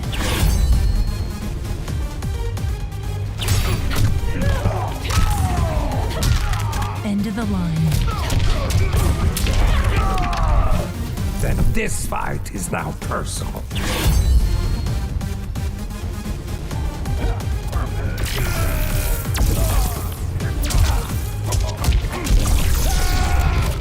It is exhausting being so perfect.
Hi everyone and welcome back. You're currently watching the latest edition of the Mortal Kombat Pro Competition Intercontinental Combat, where we're deep in this bracket already. Falcon. My name's Ketchup, joined by Falcon. Hello.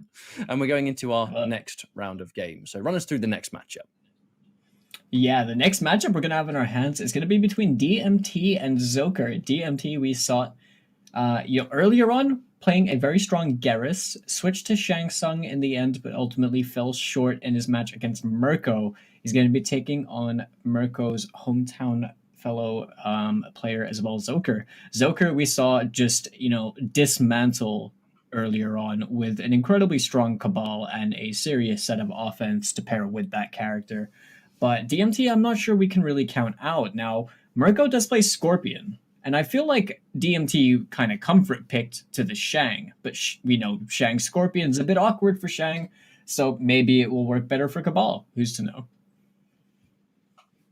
And I think as well that there's so many different ways that players have been able to practice and get ready for what has been pro competition across the board. One of which has been by using PS4 tournaments, the Open Series, which is weekly access to online competition for EU and North America. The PS4 tournaments in general, it's pretty much a one-stop shop for online competitive Mortal Kombat 11. You have the pro competition with all of its sub-regions. We have the Open Series, which is 4 tournaments a month and then a monthly finals at the end, making it 5 each for EU and North America with weekly prize pots and payouts. It's right there, compete.playstation.com. It is as simple as going to that website, finding out the information that you need for your region, using your PS4 to sign up, and you're good for all tournaments, whether it's going to be Pro Comp or Open Series. On that note, let's continue some intercontinental combat, Zoka and DMT. Let's see what the matchup's going to be here. Cabal versus who?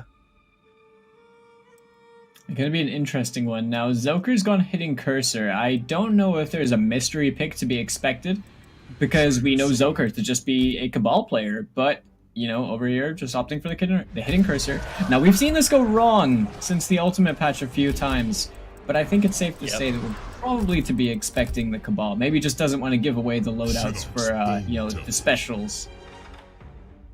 You probably want to keep that variation hidden against Shang Tsung as well. The Dragon Fight. Oh, Zoka with the Liu Kang. Now, okay, a lot of people, I've definitely seen Cabals in the past, so they hate fighting Shang Tsung. So if you are a specialist, like Zoka is, probably makes sense to make sure you've got a backup for matchups that you just cannot stand. And I guess Liu Kang for Shang Tsung has got to be one of them. We'll have to see if his Liu Kang is as solid as his Cabal. Liu definitely, a top contender for being one of the better characters in the game. And this is a very popular variation amongst Liu players as well, with Dragonfire giving you some more damage on those normals and with the fireballs. Kasari Slam being the armor break and the command grab. And then he's got the low fireball, which is pretty much a staple in any Liu that wants to be able to zone. But the Liu Kang just going to give him a bit more options than Cabal would. Definitely considered one of Cabal's roughest matchups is Shang Tsung, which, to be fair, is probably why DMT has picked Shang of all characters, because if you're going up against someone who you know is a beast with Cabal, this probably gives you the best chance. You should be confident that your Shang can beat the other picks, and in this case, being able to beat Liu Kang is clearly proven. So here we go, Zoka able to fight back here. And there's the ticks. Watch out for the Kasari Slam. These are only 10% per touch, but they do start racking up. You're gonna find a nice pickup off the 1-2. Drops the bicycle kick ender, but DMT not committing to the punish. That command grab off the mid is becoming quite the annoyance, I think, for DMT so far. The question is, when is the time Zoka commits to the whole thing and then just confirms that? Ooh! Looking for the wake-up 1-2. Liu Kang, powerful wake-up button character, to be honest. Not ready for the cheeky little amp, though. And here comes the knockdown and what could be next. There's the jump 3. DMT taking game 1 here over Zoka. Shang Tsung, solid as a rock. Yeah, it looks very hard for Zoker to really get much in terms of substantial damage. He's really just getting tagged a lot in the process in neutral. And the jump kicks are adding up. The individual stray hits of the jump kicks, they start adding up. And, occasionally we are seeing a well-placed jump kick being OS'd into Eruption, which is also just continuing to add up. And it's looked a bit rough for Zoker. He had some moments where he was getting something going, but it seemed like he was a bit uncomfortable. Collector. Oh my goodness! Now I can get Straight behind up this. Back in the pack. The Lecter pick, back in the pack, is my favorite variation to play when playing this guy. But you have a teleport. You got far-reaching standing 4. You have, you know, just the command grab the forward one game. And this is a very interesting matchup. And I think as well the Collector. I actually haven't seen anyone go with just straight up back in the pack since Ultimate. This is the first for me. However, we'll see if this Collector's going to be able to get that job done, really. Teleport's going to be pretty important in the neutral, I think. And the staggers into command grab. Zoka already starting things off strong. Oh, no shake for you, sir. Completely denied from that prospect. As we see right here, Zoker patiently working his way in, but that jump key's not going to work out. The OS not working in his favor because of the spacing. We're just going for good damage now. Doesn't want to go for the down 2 just in case. Oh, that was such a nice confirm. That stand 2 straight into the amplified bola closes things out with the forward down back 3. Now this is a very unconventional pick in competitive Mortal Kombat 11, let alone, you know, just seeing it these days in Ultimate. You just don't really see Collector, and the way Zoker's playing him right now seems to kind of have DMT a little bit on the ropes. Here comes the corner ender. Oh, the raw standing 3. Oh, no, standing 4. Doesn't commit to anything though. Command grab's going to whip as well. And now the forward throw. A little bit of the heels back, but more importantly, creating that space, not allowing him lovely anti-cross up though. He cancelled. Oh, but the launch straight up. Full combo incoming. Restand or cash out? Keep it unbreakable. Keep him.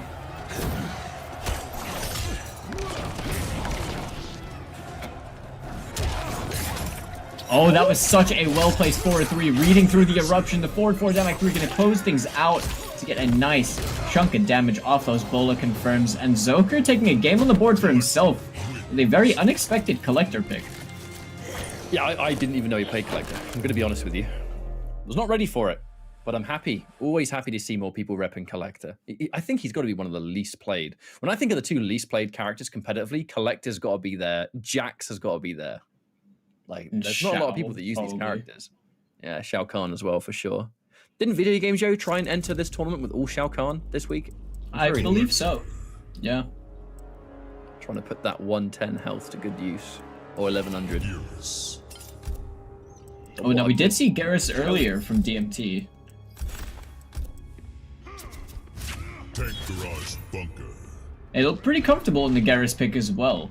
So maybe just having the option of you know, the quicksand might just be hugely beneficial in this. You've got quicksand, Sam Simulacrum, and the shifting sands as well. Shifting sands versus Collector, who doesn't really have good movement, is also pretty interesting to me.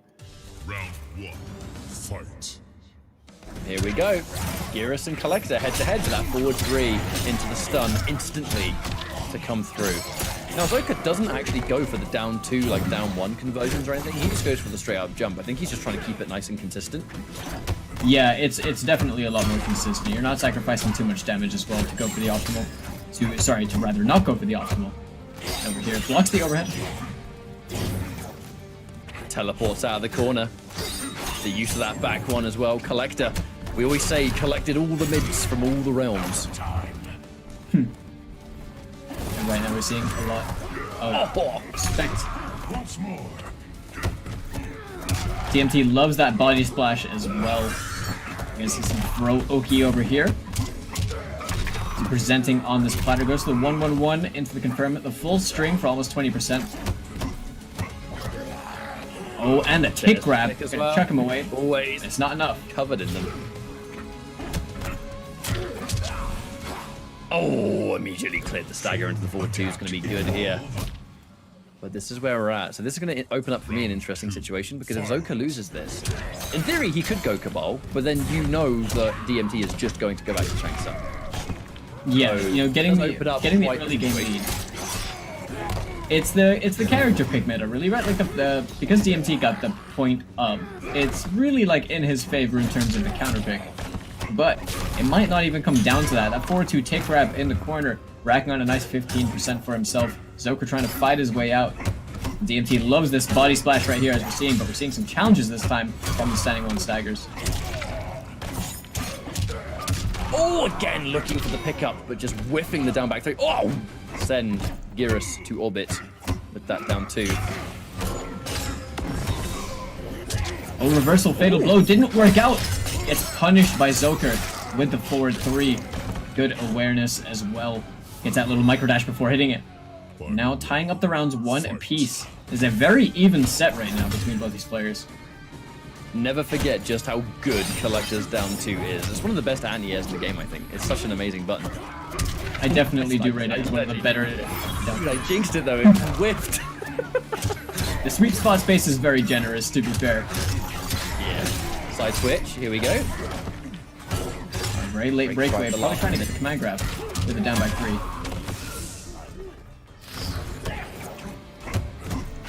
Both characters having corner escape options, to be honest. That 1-1-1, here comes that 18%. Oh, the raw command grab. Putting out all the stops now. I love the decision to use it though. Just to establish a threat. It is a mid command grab, but he hasn't been using it raw too much. Been taking a lot into it. Speaking of ticks, 4-2 into the command grab right there. And the body splash to take things out. The aerial T-pose of the champions through the ages. Now, I feel like in this situation, this is where we have to ask that question of who does Zoka actually play? Because in this situation, like, you can, in theory, go Cabal and probably beat the Girus, but then you know that he's going to go back to Shang Tsung and then put you in that really horrible matchup that Cabal players don't like. So do you stay with Collector? Do you change again? This is a really difficult decision because Zoka knows he has to play the long game here. Oh, he's doing it. It seems like he's going to bet his tournament life right here on his main. But yeah, definitely going to have to be prepared that if he is to win this game, that we are likely going to see a Shang Tsung pick from DMT after that, which doesn't seem favorable for Zoker, but anything can happen. As we go further ahead into this set. DMT looking pretty strong right now, though. But he's got a lot of confidence here to pick the Cabal, knowing that the Shang Tsung is probably going to come after this, if he can bring us into a game 5. Elimination territory again, lose a bracket. Now, I do rate Zoka. Every time Zoka has this Cabal out there, I can't doubt it. Cannot bring myself to doubt it. DMT's been playing incredibly well with Girus all day today. There's the down 1 to interrupt. Oh, a nice down 3. I love that. Really, really good stuff. Because blowing up that body splash in general, pretty tough. But a low poke to do it makes total sense. Cash out some nice damage here. Get the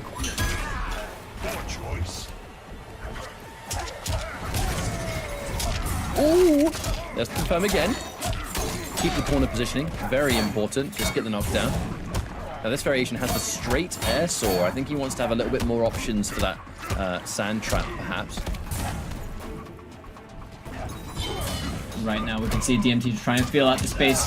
Zoker looking like he's got a nice health lead right now, but that confirmed could potentially hurt a lot. The Sand Simulacrum going down, gets launched by it. Oh, the read! He made the call out. He really thought there was going to be some kind of tick there, but the detonate allows him to get launched, and then the fatal blow afterwards meant that was all she wrote. Match point, DMT. Round 2. He's definitely ready for that confirm as well. Alright, raw command grab in the corner at 15% of your health. Just eliminated. Been taxed by Girus. Oh, the flawless block attempt. Raw throw. And this is Girus. We know what comes next. Oh, the call out. Jump in. Very unusual that it worked, honestly, but you know what? We're going to end it. Take that damage anyway. Give me that 30%. Wake up roll. Not quite able to chase it down. There's the interrupt we're looking at. With a throw tech, DMT being wise to the offensive. Zoker right now gets a confirm. Forward 3 into that temporal. Ending it in the 2-4. Straight into the simulacrum. Plus frames over here. Holding this for days. Keeps himself safe. So much chip. The confirm.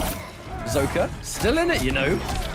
This may be match point, and he does the fatal blow just in case.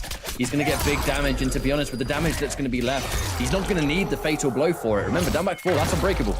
Any hit into the down back 4 will win, because he has amp for it too. That's true. The very deep jump kick as well. Zoker not trying to anti-air. Now the throw, but he gets down 2! No! Jimbo!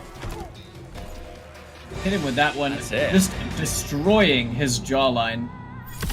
And moving on. There is... Oh my god, there's no friendships. No friendships today, Falcon. All fatality. Peel him. Oh yeah, this is a bloodbath. These guys are fighting for the points. I mean, let's look at the past EU West streams that we've had. And we notice a certain couple brothers who are dominating that points leaderboard. So I'm pretty sure everyone else needs to try and really fight tooth and nail whilst they're not here in this top 8 to really make the most out of the situation to acquire as many points as possible. For sure. And you do need to, because it's going to become a rather savage path down the line. It's still, you know, kind of crazy to think that we're still early days here in pro competition, really. We've got many, many months left of this. And with it all being split up into the regions and stuff like that, you're going to be fighting these players all the time. And if some of the strongest competition's not going to be able to prevent you from getting those points, then make the most of it today. DMT definitely making the most of it with that just Gearus all the way through. And that's just where we're at. I would have, I think, favored the Cabal there, just because it's just, you know, it's Zoka. It's hard to count him out, but being able to pull it through with the Gearus is still really impressive. I think Zoker's proved that time and time again, he has been a strong player who constantly, you know, displays just how much he knows and how well he knows how to play his character in the matchup. But right there, I mean, I want to say I'm really impressed with his Collector, to be honest. It's not often you get to see Collector in the competitive format, and seeing one that gets played like that is super entertaining to watch. But yeah, he is going to fall. But we're going to see DMT facing Op further in the losers, which is going to be quite the matchup, potentially, if it were to happen. But to do that, Op is going to have to beat Swift Frazier, who has proven that he is a very, very strong Noob Saibot player, considered by yourself to potentially be the best in this side of the world. But before we can get into the further matches, we can talk about Astro, who are the official audio partners of the Mortal Kombat 11 Pro Competition. All the caster audio is powered by Astro for the entirety of the season. Visit astrogaming.com to find out more information on all their officially licensed PlayStation audio products available now. So go check out that website. These headphones are super sick, and you know, huge shout outs to Astro for making this all possible. And I think thanks to Final Combat, I've got those bonus like covers. So I've got the Mortal Kombat themed ones. Very good, very nice. And we're about to jump into Sweet Frazier versus Orb, which is going to be super neutral heavy. You've got two characters, Cassie and Noob, a matchup that is nowhere near what it once was. You know, if we look at when the game first came out, where Dark Sabbath was pretty much like the only variation I think Noob Saibot players were using, because Seeing Double hadn't been buffed at that point. It was a really bad matchup for Noob, actually. Cassie destroyed, but then Seeing Double got buffed and the matchup changed, and now Ultimate's a thing, and it's like not even comparable. Now we're talking about Cassie. Orp does play both Sonya and Cassie, and I guess for this is probably going to just be where we're at now. Orp is going to be going in with the Sonya pick, and I haven't seen Orp's Sonya since Ultimate, so let's find out what he's got. Yeah, this is a very interesting pick. So, like, we know that Op, you know, in his downtime kind of wanted to revert back to the character he originally started Mortal Kombat 11 on, but Sonya's the character that we were seeing him on do a lot of damage during the open series, and quite the king of short hops with this character. Through and through, but Swift Frazier, no slouch himself, only narrowly losing a set to Asadimansi earlier on in winners. Oh yeah, From what I've seen, absolutely. This is this matchup that we're seeing right now is the Sickle Snag coming out for Sweet Frazier. I recognize the color scheme. this customization is a Sickle Snag variation. So down 4 anti-air is going to be very important. At the same time, forward 2 is going to be quite a key button in this matchup, so you just want to have that kind of confirmed potential. And again, she's a female hurtbox, so you're not going to get the optimized damage anyway. Sickle Snag is the right launch at the take. Swift Frazier clearly knowing enough about his character. Another character loyalist and specialist, like we saw to Zoker's Cabal. The Swift Frazier is Noob. Right over here, Op just applying pressure in the corner, jimmying. Now, I know that Sonya has to really use rings as her footsie tool, really, right? as it just kind of is a dual purpose move as such, but a nice confirm right here in the 3-3s. Op gonna take the first round on the board for himself. Round 2. Really impressive showing so far. Now SweetFrazier does not have access to Breaker right now, so trying to teleport out the corner is going to be a risky business, but there's the anti-air, and this is why Sickle Snag works so well. 30% anti-airs on tap. You hit that down 4, you're going to confirm. Now the 1-1-2 mix. Looking for the down. He actually noticed too, he has the Spirit Ball in this variation. That full screen coverage, it really matters against a character like Sonya. Short hops coming out though, you mentioned it, the king of short hops. Ooh. That's true. Now the back 1-4 ring, it is duckable, and SweetFrazier knew that. Made the right read, got the punish, forced Op a little bit out of the corner. Right now, both players have the breakaway. SweetFrazier using it, but he's called out straight away. That standing 3 was a bait. Oh yeah, it was. And the second the breakaway happened, we saw the fatal blow. This is going to do as much damage as it possibly can. And now Orp just needs one good projectile amp.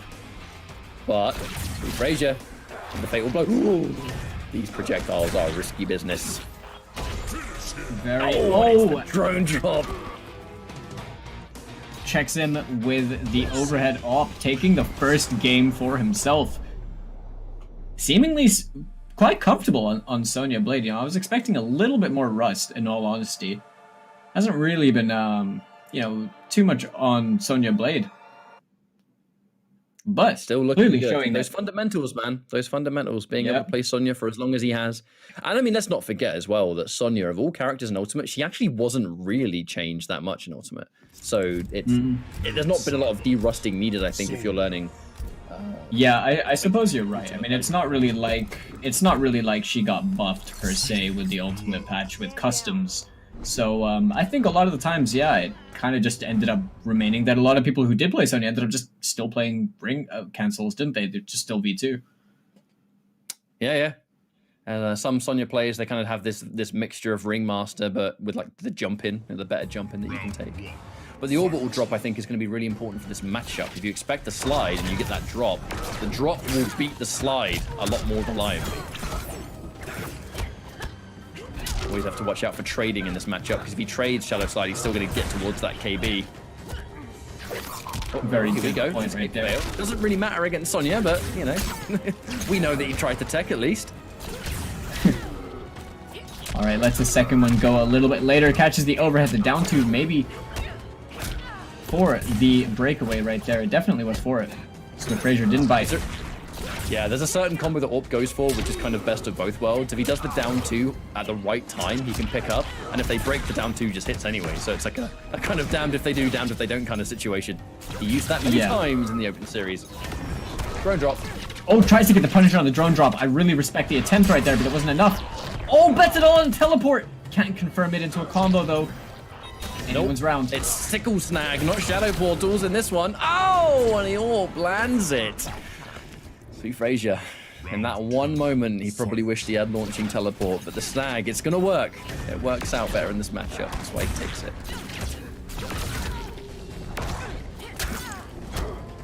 Just trying to inch his way in, trying to find a hit with SweetFrazier attacking on a lot of damage. As Op, with his back in the corner, Op just using these rings to try and establish something. Nice jump in, though. Forces the break. 1-1-3 whiff, so only the 1-1 comes out. A huge bulk of damage. That down 3.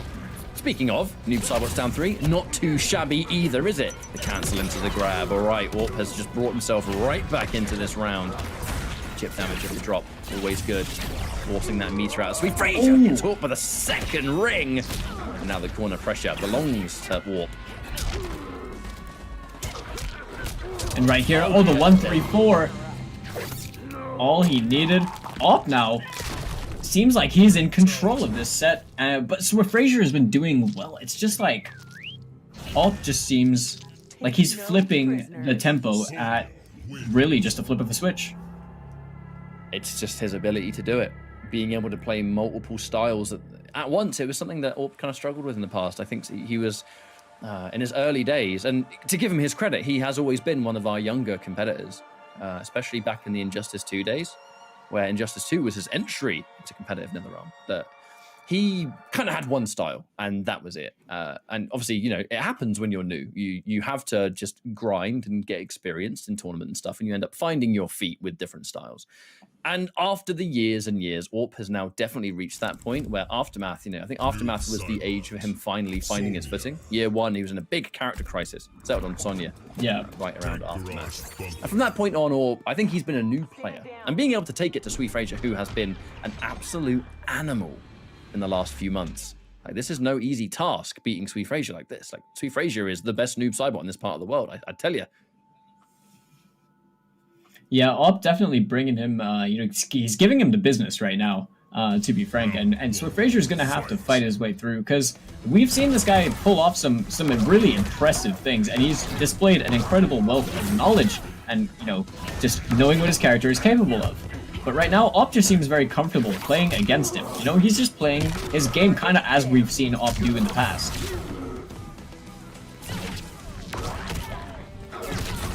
And in this situation now, we're gone back to that full screen game.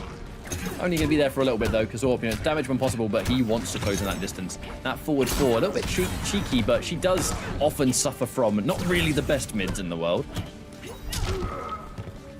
And now the short hop always really wants you to press the low. What a block. What a block from Sweet Frazier, and he interrupts. That's it. That's going to be the first round. Wow, the defense coming out from Sweet Frazier there was really impressive. Swift duck into a punish as well. You could tell AWP is trying to fish for max damage over there with the Fatal Blow to try and get the round. But Swift Frazier, being one step ahead, knew exactly what his win condition was.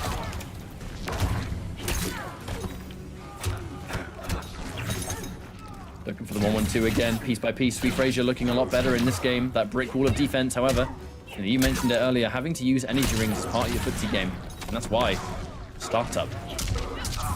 Oh, big jump pick, though.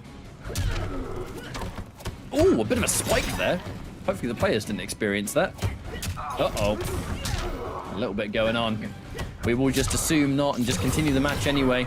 Commentary-wise, do what we do. The cancel comes out. Spike or no spike, he just did 3-3-3 into the Fatal Blow. The ring cancel Fatal Blow confirmed, which is already pretty tight, but it wasn't enough to kill. Oh, he got clipped! He gets hit. Grab the legs. Bam. Sweet Frazier's going to take this game and now bring us to a 2-1. How about that? So in this situation, Sweet Frazier, he's been able to get a win on the board. He's been no stranger to extreme clutch in the past. Let's not count him out. AWP was looking incredible there. The chance of a 3-game comeback. It's looking pretty good so far. At least off the back of that one. AWP still in the driver's seat, still has the upper hand. Yeah, he still has the advantage right now, but Sweet Frazier, the adjustment about using the Ghost Ball a lot more as well that we were seeing in that game. You know, high damaging special, fast projectile. It is a high, but he's kind of just acknowledging the fact that if AWP is trying to play footsies with his energy ring, then he's making that trade factor all the more threatening and saying that, okay, well, I challenge you to use that because I'm going to, you know, threaten you and pepper you with all of these Ghost Balls. And then around that, he's just playing just a spacing game and he's confirming things pretty well. AWP kind of seemed a bit too headstrong about some of his offensive decisions in that last game, but still has the lead right now. And I think that we can expect to see quite a scrap-heavy match from both players in this one. As for Frazier's fighting for his tournament life. He's not going to want to go out with that fight. We know Sweet Frazier. He's a brawler. Let's go back to this full-screen game again. A matter of time. It's who gets the life lead, but then eventually we get close enough, you know. The Sonya mix, the noob Cybot buttons, like that, the back 3. Ooh, all right. No amp, though. Keep the Oki.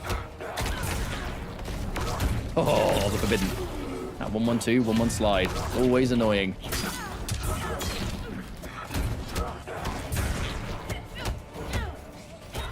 Okay, goes to the 1-3-4. Not going to get much reward out of it, though. Gets thrown for his troubles. So Frazier now with a health lead, but we've seen AWP with Fatal Blow in a comeback situation before. Can't count him out until that health has been depleted. Never count out Sonya's comeback factor, especially now. Watch out for the chip, though. Last right now, dangerous life. Oh. Round 2. That was a turnaround. A hard read there from Orb. Expected some kind of slide, perhaps. Oh, there's the crushing blow. Knocked down into setup. I love his... This is really good for Orb. Oh! He walked into it. B. Frazier, he's bringing it back. Right now, That's yeah, really Op has a great. substantial health lead. It does, but the Spirit Ball versus Energy Ring, Spirit Ball does 9%. It's a really good trading tool. It's so much better for Swift Frazier. Trying to find him, catching, pressing a button. Oh, the wave dashes. Yeah, and Orb respecting so much the Fatal Blow. Getting crushed by the drone drop, death from above again, 2 times. I like it. He's checking him to try and duck the rings. He's challenging him every single time. And Op tying things up 1 round apiece. Looking to potentially win this set if he can clutch out this round right here. So Frazier has a bit more work to do if he's going to try and keep himself in the top 8. And you can already see the respect too. Orb, he blocks that down 4. He don't press no button. That down 4 into Shadow Slide is such a, you want to press, right? You block it down 4, it's your turn. You want this. Does not commit to the overhead. Orb wants to try and stay a little bit safer if he can. Take the damage for now, but we get within down 4 range. Anti-air. Punish. Ooh, could have been a punish. That forward 2-2 string is death on whiff sometimes. More slides. B. Frazier, he's got so much meter though. Both players using these projectiles to try and control their space. With Frazier tagging even one of those ghost balls can be very scary. Where Sonya played right now, as we're only have 950 HP. One more touch is going to kill you. Oh, the jump kick! Too late. If he had gone straight into the Fatal Blow, I'm sure that would have worked. But the stand 3, just because of the height of the jump kick, it was too low. So Frazier managed to break that one and tie it up 2 games apiece. Catch up. This set is incredible. That is insane. If he just did the Fatal Blow, it's so weird saying that. If he just did the Fatal Blow off the jump in, it would have armor broke. But here we are, the game 5, and things started to slip away. All it takes is 1 Spirit Ball when you're in that situation. It's like, oh damn, I just took 9% damage. I don't have a lot of health left. And then gets the magical jump in. But the wrong follow-up. We're now even Stevens and 1 game left. And remember everyone, this is elimination. Or Sonya or Cassie. We are looking, at a potential reverse sweep, but Op, I'm sure, kind of taking a moment to pick his character, probably already understands what it was and the reasons why he lost that last game. I mean, we can really put it down to the fact that it was just the height of the jump kick and the fact he threw out an extra normal. But ultimately, I think he was generally playing the game pretty well. So Frazier just clutched it out in the end. But we are here in our final game territory, where only one of these guys is going to be advancing on in the top 8 bracket. Start with some rather impressive chip there from Orb. Ooh, on the down 1 to crush the grab. Oh, the grab. Being able to roll through it. Not quite getting the right timing, but we talk about grabs. Here comes yet another one. 30% in the tank. Oh, the tick grab. Straight off the low into the overhead. Yes, Frazier has to break over there if he values his life, but unfortunately he got opened up by the overhead again. I'd like to see the risky decision-making from Op, because he's been conditioning him with back 1-4s in the corner this whole time, and so Frazier obviously has been responding accordingly, getting punishes, but now Op's getting mileage off the overhead. Oh, that's definitely a whiff Shadow Slide right there. There's the back 3. Importantly, getting a bunch of damage on the board. Minor plus frames, the reversal grab. This has immediately turned the tide, because now it's Noob Cybot in the corner, who is lethal right here. Short hop again, God. Every single one, and he's starting to enforce the low. This is really cheeky now. He's going all in. You said it, and you're bang on. Oh, gets clipped by the low this time. It's the conditioning from the round before, the short hops and the neutral jump off, eliminating Frazier from the European West top 8 bracket. Moves on for himself to get a chance at a game with DMT, I believe. He was just dedicated to any mix-up he went for there. Because I think he kind of noticed in the last match before that when he did the back 1 or anything that had that kind of mix-up attached to it, he didn't dedicate, he staggered, and it hit almost every time. I think he kind of went into that game thinking, wait, why am I not just putting myself in a back one position, and why am I not like just believing in it? You know, why don't I just believe in this decision? Because if it's a mix and I get it, I get a combo. And every single one came out there for AWP. He's able to take that final game in convincing fashion, believing in the heart of the cards. Yeah, that's for sure. And, you know, swiftly stopping Fraser from pulling a cheeky magic cylinder on him as he advances in the loser's bracket to face off against DMT shortly after that. But before we can have more matches catch up, is there anything we should be talking about?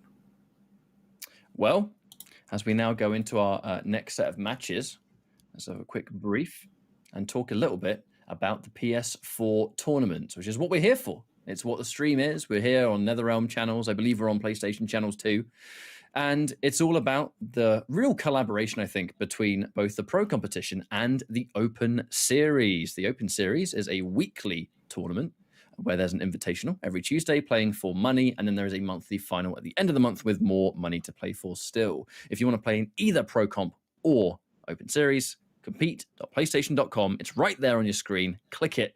And for the PlayStation channels, you should be able to scroll down and there should be a little link that takes you to the competition center for the exact same effect. But that was a long series, Falcon, but a good one. A really good one. It was. Now, as you said, it was DMT versus AWP should be the matchup. Yeah, you know, like, it was close. Swift Fraser almost made that reverse sweep happen, but at the end of it, AWP kind of took those few games worth of data and conditioning and different applications of his offense and really just let everything loose in the final round to secure himself the win in that. But DMT, we saw really, really strong performance earlier on, eliminating Zoker from the top 8. Who was also, you know, an incredibly strong player that we were kind of maybe expecting to see go a bit further, but ultimately got shut down in his tracks. Now, the battle of the Italians, the best players in Italy, consistently going head-to-head, and it's going to be Cetrion and Scorpion. No surprise there. But, I mean, they know each other's game plan inside and out. Like, there's really not much else we can say about this matchup other than two training partners, countrymen, and players with a great mutual respect. May the best man win.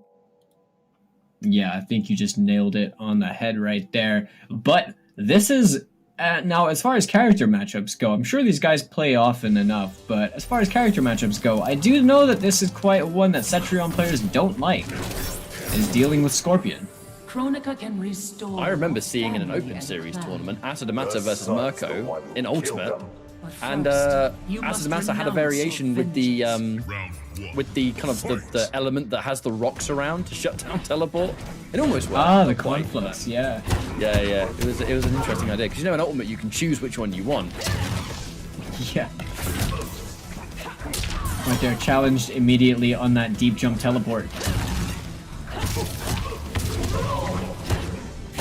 Now, Mirko is absolutely in this. I think he's in a good position where he's comfortable against Cetrion. But I think Cetrion probably got better at fighting Scorpion Ultimate because she has more tools now to brawl with him. Not just kind of spring cleaning. It's going to be everything else. Burning Spear coming out again from Mirko. Oh, the down two, disrespecting that 2-1. Is it much damage? Says you don't buff as well? Yep, 16% of that gorgeous damage with the flame buff on that spear drops the final hit of the string, but not going to matter. The down 4 poke to the toe is going to close out the round for himself as user Mirko moves on up in the first round. Round 2, fight. Okay, good start here. The Burning Spear again, in absolute fullest of full screen. He's looking at the spear on top. And this buff active for so long. The 2-1, I confirm the stagger is real. Asadamasa taking so much damage piece by piece. Oh, that was really cheeky. Oh my god. Oh, that was a 19% down 2. Oh. No, that was a hold south on hit into 420 damage and counting. We are here. Burning down. Still has that flame buff active. That down 2 crushing blow did so much damage. And that grab's going to do more too. Give us that 16%. Being able to make your regular grab do this much extra damage in a meta where the grabs are naturally weaker, damage-wise anyway. It's really important, and Mirko kind of breezing through that first game, if I do say so myself. Yeah, it seemed like he was really confident playing that. He didn't really seem to, be threatened by it. I don't really think you would need to be threatened by anything much if you have Helport Cancel, but he seems confident playing against Asadamatsi's style of play. And, I think this really goes back to the player matchup. I think these guys must play a lot against each other. But naturally speaking, I think generally, like, as far as on paper goes, I think Mirko kind of has the advantage.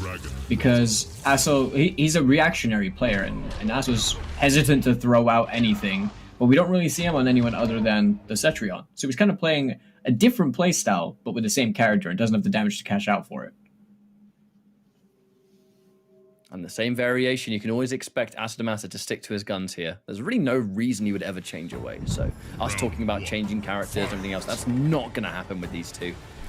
Not until whoever wins this match gets that guaranteed ticket into winner's side grand finals. One hell of a comfort zone with the talent that we've got in the losers bracket, that's for sure. But Mirko, being able to always just be unpredictable here against Cetrion, and Asadamasa knowing that he's going to have to fight up close. You need to against Scorpion. Okay, failed. And a buff grab. Thank you very much. Yeah, now it just comes the matter of, do you even want to spend the KB until the final round? Because you get buffed grabs on the forward throw. Oh, the whiff punish on the back too. Really good stuff from Aso.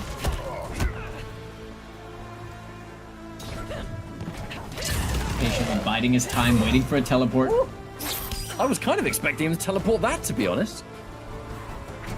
Me too. Mirko letting a couple things slip through his fingers, but not the end of the world right now. Aso getting a max range punish on that forward too. Good awareness. An immediate challenge. The wins. Round 2, fight!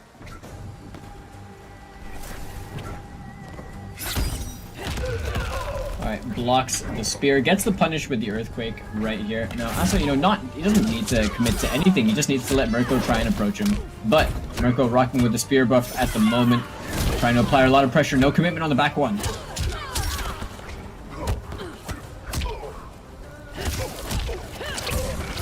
Oh, and there's that confirm into the vines once more. Looking for the wake-up roll. There's that side switch now. Mirko trying to fight back. Any opportunity he gets to activate spear buff, you know he's going to do it. Huge part of this design. He definitely is, and he's definitely going to try and catch you slipping as well. When he did the forward 4 into it earlier, I think he's going to try and make you hesitate. Trying to... He's got to keep him down too because of it. Oh. Checking with back threes again. Crossover, waits a bit. Oh, never mind. I totally forgot. Oh. Alright, plus frames into the auto shimmy, and Aso with the neutral jump 3, that was definitely, I don't think that was a missed input on the up 3. I think he was intending to neutral jump and 3 him over there to stop him at the crossover. Now Asadamasa takes the game for himself, tying things up at 1 apiece. It's one of those classic situations that we're seeing a lot more now where players, they do wake up neutral jump, but if they have an air special that covers the ground, we see it with Jackie Grenade Launcher, we see it here with Wake Up Cetrion, it's just the Wake Up jump into the Hell's Wrath. Definitely not an execution error, I think. That was him wanting to do the neutral jump into projectile, just to cover all that space, clearly paid off and didn't even need to use the Hell's Wrath on the end of it. And it's going to be 1 game each. Cetrion. As we have the clash of the Italian players over here in winners finals. And yeah, like you mentioned earlier, and anyone who obviously is already aware of how tournament formats work, the winner of this is going to be making it into grand finals on the winner's side, and the loser is going to be dropping into the losers finals to face off against the winner of DMT and OP. But really, this has been quite even. I think Aso got bullied in the first game, but I also think he completely debilitated Mirko's movement in the second game. So they're making micro adaptations towards each other, and this is really going to come down to who can do it first. But that was an excellent back one, acknowledging he was airborne into the teleport.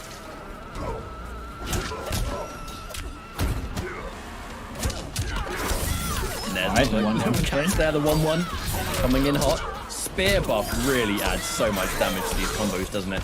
Gets another one. And just like that, Mirko being able to just melt away so much of Acid Master's life just like that. I think I blinked and missed it, to be honest. And punished on the Earthquake. Not allowed to get away with that one. Mirko reacting and taking the round for himself. Fight. Ooh, looking for the full screen, but there's that reversal ground pound again. Kind of trading chip for chip in that respect. Oh, that dashing grab did not do it. Alright. His flame buff just ran out. Oh, no, it didn't. It still applied the damage. 16. Right there for the forward throw. It's a rare occasion to have a Scorpion. Quite a few of these buffs in the game, when you get hit, they disappear, but the spear buff definitely doesn't. It's there for a long time. Yeah, for sure. And it presents a very interesting game, given the fact he has 2 crushing blow throws. About, you know, guessing which direction he's going to throw you with flame buff, because obviously it's only forward throw that does more damage, as it uses the kunai. Alright, he's using the plus frames. Aso taking the throw, not letting it happen. And this time with the back throw. We just mentioned it earlier. Oh, that was a flawless block. He's gonna punish dearly for it. The down one on hit, challenging Aso's plus frames right there, saying that you weren't gonna do anything to me. And all he needed was a natural barrier to tie the rounds up. This is as even a set as I think we could have expected, to be honest, Ketchup. Oh yeah, for sure. I mean, they're training partners, right? They've played each other so many times. But that spear buff is a scary game to play, because when you use Burning Spear, ooh, if you use Burning Spear and go for nothing but like side switching grabs, you're pretty much guaranteed to get an escape failed, aren't you? Near enough. That or you just keep people ducking, and that's where the 1-1 becomes so much more of a threat. But now Mirko doing a ton of damage at the start of this round, and I say start, we really only have started this one. And already Acid Master pretty much down to his critical life. About 30% left. Just sitting on the cusp of Fatal Blow right now. One more hit is going to do it, but that was a perfect OS right there. Into the spear, he's going to spend as much damage as he can, keeps him standing. Aso didn't want to spend the up 2 on the flawless block and eats the 1-1-2, putting Mirko up with a 1-game advantage at 2-1. And that's going to be a really, really good position now for Mirko. 1 game away, and he has the ultimate comfort zone in Grand Finals. And I just like how he's handling this matchup. He's being as point blank as often as he can with the Burning Spear. Really good for him that he started to use this more, I think. The last time we saw Mirko, he was really kind of pioneering the Flame Breath, which was interesting. You know, it kind of made his down 1 game a bit scarier, because Mirko's already very down 1 happy, and now he's got this Flame Breath on top where he'll just do it, and it's on hit, it sets up a mix-up situation or whatever. It was all good, but it's really unsafe, you know? And spear buff, it's just more apparent, isn't it? Well, to be honest, I'm kind of surprised we don't see more Scorpion players use it. I remember seeing a lot of Scorpion players since Ultimate still using Reborn, and it's like you don't even use the air grab once, but if you have Burning Spear, you can use it like multiple times a round. Yeah, I think it's a lot of people just didn't really know what to take, so they ended up just playing Reborn because they weren't sure like what was worth it with Help or Cancel. A lot of people want to run Help or Cancel. Personally, I think Searing Rage is still pretty good. I think the extended strings also have a lot of utility, but over here, you know, Mirko using that flame buff to his advantage and using it with a Help or Cancel, having the maneuverability around in the neutral, and just the option, you know, playing this archetype, this character Scorpion, presents you with so much freedom of movement. Commits with that standing core, trying to get the punish. Punished for his own troubles, has no breakaway to use on this combo as Aso is spending all of his meter for 39%.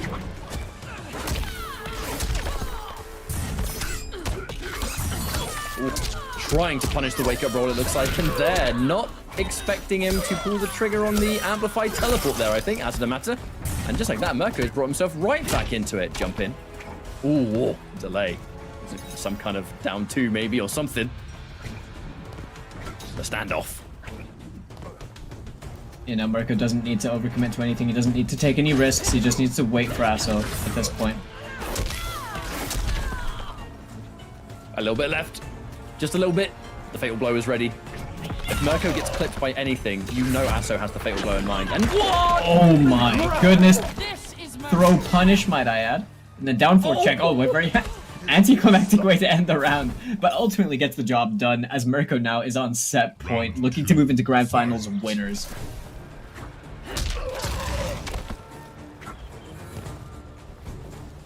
This is a really tense situation for Mirko. There's that Hell's Wrath, but again, it's the matter of damage. One Really, yeah. good B&B, and we're almost there. The side switch, okay, good stuff. There's that flawless block. Blowing his way up through that gap. Mirko now playing a bit of a runaway game. Eats the Earthquake for that spear. Oh, gets the KB though. Give him the heals, forces the breakaway.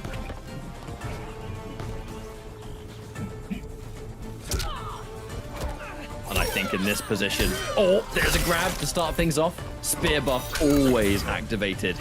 Just to make things a little bit more tricky, I think. Oh, the reaction. Falcon, the reaction was so insane. And he's gonna do it. Yep.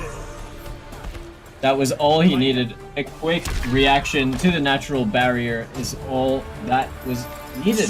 Asadamate really kind of spelled his own disaster by letting that one rip and making the wrong read as Mirko moves on into Grand Finals winner side over here in Europe West. With a really good performance. Yeah. Really solid Scorpion performance, and you know, definitely looking to be the guy to beat in this top 8 bracket so far for this evening. It's really nice to see, because I haven't seen Mirko actually play in quite a while. I know he has been grinding, but he's not been that regular in things like Open Series and stuff like that, which is kind of, you know, if you're EU, it's, I think, the only way really for you to get this kind of regular access to this level of competition, I think, if you're Europe, because Open Series, with it being, and this isn't an ad, by the way, it generally is, you know, every single week you've got access to these tournaments, and Mirko was there almost every single week. He's been a monthly champion in the past. He's been very, very dominant in those. But since about Ultimate or so, we haven't really seen him too much. We've seen him more in the Pro Comp than we have in the Open Series. Yeah. And it's great to see him have that comfort zone of a winner side Grand Final. So Asadamasa sitting in the losers finals. Now we'll find out between DMT and AWP who is going to join him there. Yeah, as we're now approaching the further points in this top 8 over here, AWP had a very strong performance against Swifrazier. Swifrazier almost made that set, you know, the reverse sweep happen, but AWP clutched it out in the end. And DMT had a little bit of a back and forth with Zoker early on, but then kind of steamrolled him towards the end. So this is going to be, once again, another bout of very aggressive players, I think, where DMT loves his Garrus body splashes. He loves to use those, you know, the excessive uses of down one. And AWP, on the other hand, is kind of just there. Kind of like, it's hard to say if he's going to play Cassie, if he's going to play Sonya. But ultimately, I think if DMT presents Shang, it could pose a bit of a problem. And it's tricky to think about what character we see from DMT, because just because of something on paper, DMT often doesn't go with it, at least what we've seen so far.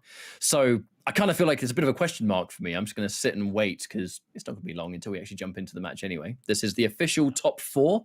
Everyone here has reached that point of the tournament now. And we are playing for whoever's going to join Asadamasa in the losers finals. So you're fighting for that top 3. Top 3 sounds better than top 4, doesn't it, in Pro Comp? Yeah, definitely. And it's definitely worth more in terms of the all-important points that you're going to need for the regional finals. But DMT, as expected, locking in the Shang Tsung, probably has been watching the stream and watched AWP play in those previous sets, and knows, pretty much has become, you know, a little bit familiarized with how they play Cassie, how they play Sonya. But I can't really imagine this being too fun for Cassie, this kind of a matchup. Do you have much knowledge in regards to this? When it comes to Ground Eruption Shang, I don't recall it being a particularly fun matchup for Cassie or Sonya. They have similar weaknesses in that respect. Corpse Drop tends to be a big one. However, we can't forget that Ultimate, Corpse Drop does not do as much damage as it used to. So I do wonder if that's going to have any bearing here on the matchup, because that was the most annoying tool of all characters, you know, for this matchup in particular, was Corpse Drop. I wonder how applicable as well Shake could really be in certain situations, as Cassie does have some gun normals, and you know, I'd be interested to see if maybe DMT knows about blowing some of these gaps up, or maybe some potential things with Shake, as we see it right there, to blow up that straight shot in the neutral. Immediately, wasting no time to go through it. But now full combo for AWP. He tries to get some decent damage, keep it nice and consistent here, and break away, shut down any option of damage really, or as much as he can. Oh, that's another catch, but not confirming into kneecap, and AWP had it there. Oh, in the flawless block OS. And the reversal fatal blow, that was really smart because of the pushback. knew that he would just build about enough space to get away with the armor, to use it as an armored reversal. And that's the round as well, because of the 950 health nature of Cassie. A very, very tricky end to that round, to be honest. Kind of sneaky there from DMT. Yeah, it definitely was. But the smoke bomb, oh, misses the confirm, and the down 2! Max height gets a nice little pickup. Cheeky 20%.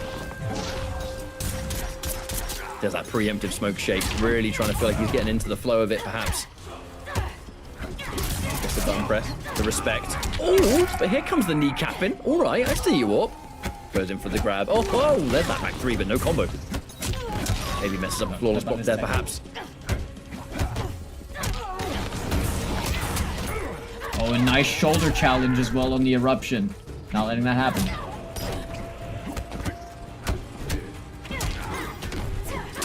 Oh, he almost gets it. Oh, catches the overhead. That's the confirm. Looking for it, and he finds it.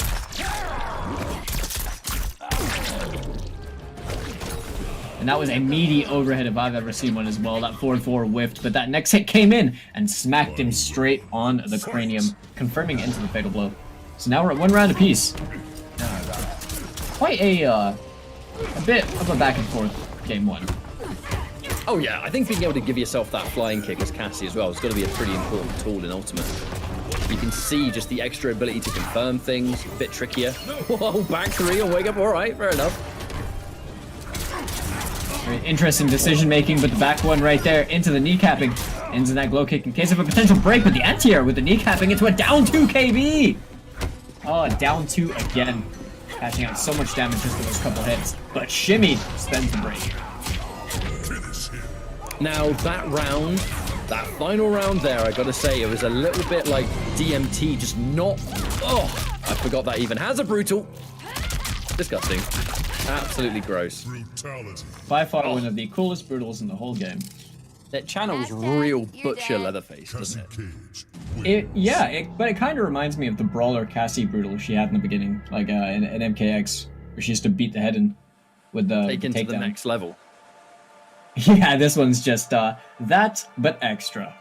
But Op looked really strong in that first game. I want to commend both players. They seem to be playing quite a solid defense for the most part, honestly. But there were a couple instances where DMT got shimmied, and just got clipped by things like these stray hits from back 1s and all that. And Op was ready to confirm them with kneecapping. Cassie Cage. Now, I feel like Orp, his aggression was super on point. The big thing is that DMT, the defense in that final round just was almost non-existent, it seemed like. The down 2 KB, whilst it worked and did damage, it still made me a bit worried that he just wasn't blocking, And the second Orp got point blank, it was over because he just panicked almost. It seemed like he was very panicky. But either way, we'll see if that changes around here. When the pressure's on, you do start to crack a little bit. Yeah, definitely. Okay, using the kneecapping to get underneath the skull and not letting that slide. Oh, that was brilliant. Clean, crispy, 34% right there. Gets punished on the kneecapping. But no bar spent from DMT with the wake-up shake to blow up the gunshot. Jumps right into the ground eruption. Gets it high enough that he knows he can get a jump 2 for his trouble. The delay, the grab game has become quite real here. I think DMT's been quite uncomfortable with it. Within the shadow kick, not quite though. Anti-air down 1. I don't get anything off it. Dashing grab. Right. We are starting to reach the extra layers here, aren't we? Yeah, we definitely are. Both players becoming very, familiar with each other's offense. Decision making. Nothing from the eruption, nothing from the kneecapping. Uses the glow kick to try and close some space, but the 1-1 is going to close out the round for DMT. Round 2. Fight! I like the staggers, but again, that down 4, really important down 4 for Shang. Jump kick's gonna unfortunately whiff. Challenging the plus frames, actually. Managing to find a way through. Yeah, but a lot of defense now from DMT. Oh, has some Oki to work with. The back 1 into the gunshot's not gonna work out. But the 4-4 whiff punish. Caught him slipping.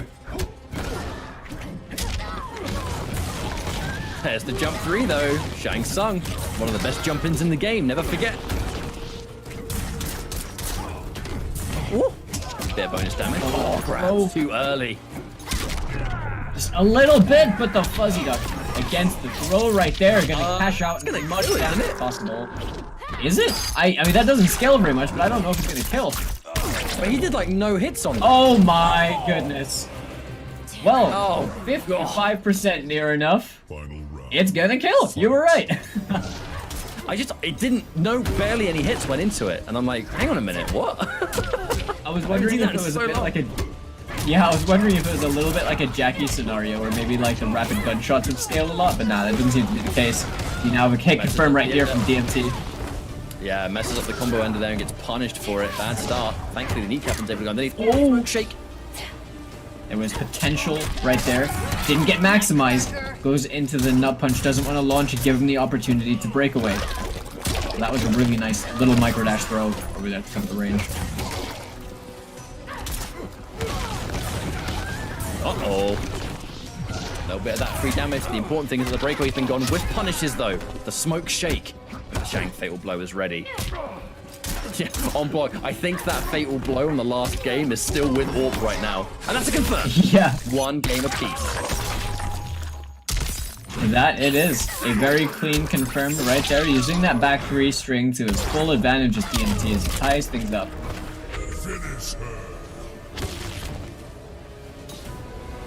Now, in this situation, it's really good that I think DMT was able to bring that one back, because there was so many clutch moments for Orb. That final game, he would have been feeling so much momentum. Yeah. Like, DMT has been playing very solid. His defense seemed very, very good in that last game. I mean, it was already good in the first game, but, you know, the last round seemed a bit rough for him. We do see him getting shimmied a couple times, but for the most part, his general defensive game plan, it's proving quite hard for Op to try and, you know, actually get anything major. It seems like he's able to force the breakaway, but he's not able to really make, you know, the damage happen. Well, on that note, I think Orp, I still feel like no matter how that went, Orp seemed like the one that was more comfortable. So I'm kind of curious about the rest of these games. Being able to find that confirm off the back 3, you know, a really good option there for DMT. And now the full screen flow begins, and any damage here, bonus damage. You know, take it for what you can. Yeah, definitely is. DMT has a nice health lead to work on. And that shake blowing up the kneecap and making it very hard for Cassie to do anything in this. And it's been a really good round so far. DMT Orp hasn't really been able to close in any distance whatsoever. Oh my. Lovely, lovely scoop. Brilliant down 2, blowing up the interactable. That was so fast as well. And the 1-1-2, not enough. As we're in last breath territory, that far eruption is going to be enough. As DMT now takes the lead in this set.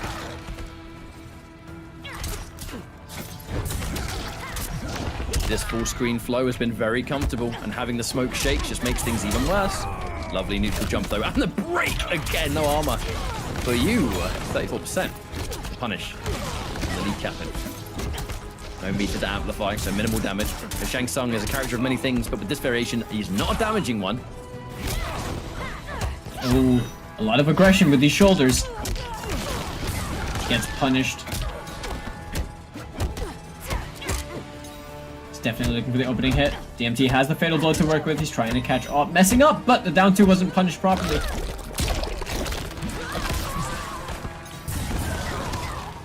Oh, and he rolls into the straight skull. We are on the Now, I wonder if he... Oh, the shoulder just caught him before the projectile. Potential situation, but no whiff punish. Oh, he had the right idea, but just didn't have the right button. I don't know what happened there. He had the spacing perfect, but he just didn't believe in that. Oh, I'm so surprised we didn't just see a 1-1-1 come out straight away. But DMT now taking the lead in this set with the game, you know, with the point, as he's now up 2-1. That was, I mean, and let's not mention, I think that was a wake up 3 into back 4, I think that was. He did sweep. He whiffed up 3 and did sweep. That is an unusual decision. that might be kind of aiding as to why Orp got overwhelmed by it. The big mistake there was Orp not worth punishing it. But I don't think anyone was ready for up 3 into sweep. Do you think it could have potentially been too low profile to forward 4? I don't know. I couldn't tell you, to be honest. But what we do know is that Orp has gone to Sonya. I'm going to stick it out with the character that I guess he's most known for at this point. You know, the very explosive, high-octane Sonya gameplay. And really betting his tournament life on this performance right here. Now, obviously, you know, we know that this matchup, it's not really any easier for you as a Sonya player comparatively to if you were playing Cassie, but definitely the comfort pick, it seems, for Autumn. Straight back into what could be the final match here between Orp and DMT. DMT's had a really good start so far. And that corpse drop is going to have quite a factor here, I think. Oh, the drone drop. Able to get the knockdown at the very least. Lets him go in. Counter poke. A little bit of spiking here again. Fingers crossed the players aren't experiencing that. Hopefully it's a spectator side. Hopefully. Let's just see if we jump in. Oh, gets killed by the final hit. Oh, I thought he was ducking. In that whole spike, I was like, he's definitely not holding block and just holding down, and then the throw connects. Round 2. Well, either way, that's going to be a match point here for DMT. Okay. Threading the needle. Op's gonna have to really crank up the heat right now. Gets the takedown on that low. The down 2 disrespecting any offense with the advantage. Knockdown again near the corner. Overcommit. Oh, this is a bad place. Full combo for Orp and the breaker was used. Empty jump. Oh no, that's it.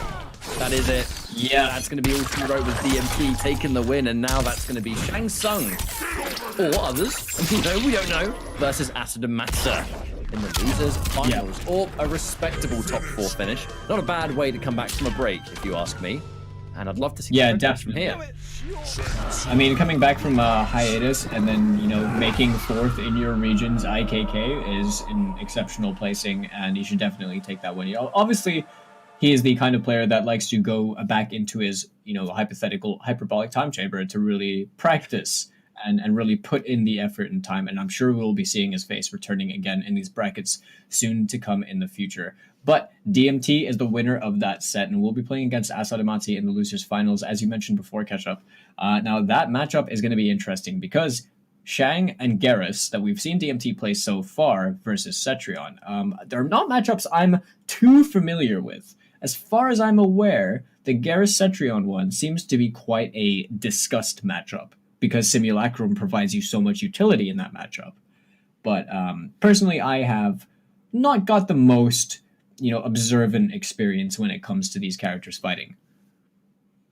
Yes, it's not one that you see every day. And as you might expect, if you've seen any of these streams by now, we are going to go for a quick break to set up the losers finals and the final stages of the tournament, believe it or not. But before we do, let me remind you that if you want to get involved and if you want to support the pro competition, you can buy the official merch that can be found at amazon.com/Mortal Kombat. All of these different designs, and this is just merely a tease of the designs available on the website. There's plenty more where that came from, with other characters and other designs, and being able to mix and match, whether it's Liga Latina, North America, Intercontinental. If it's your region, support it and support the pro competition. We'd love to see it. Yeah. Either way, we're going to go for a quick break, and when we come back, the rest of the tournament will conclude. So, see you in a bit.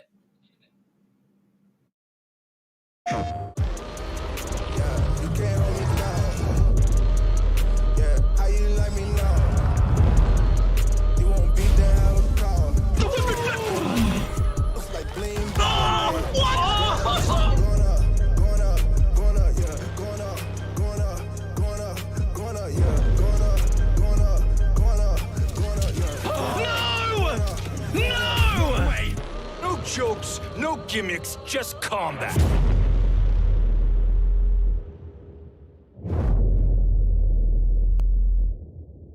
PlayStation. Looking for attention, I don't need the extra tension, cause I'm in the 4th dimension, trapeze high in suspension. Now don't bother with the haters, cause they all be imitators. We real life manipulators, get it back up and see you later. I like me for me, I'm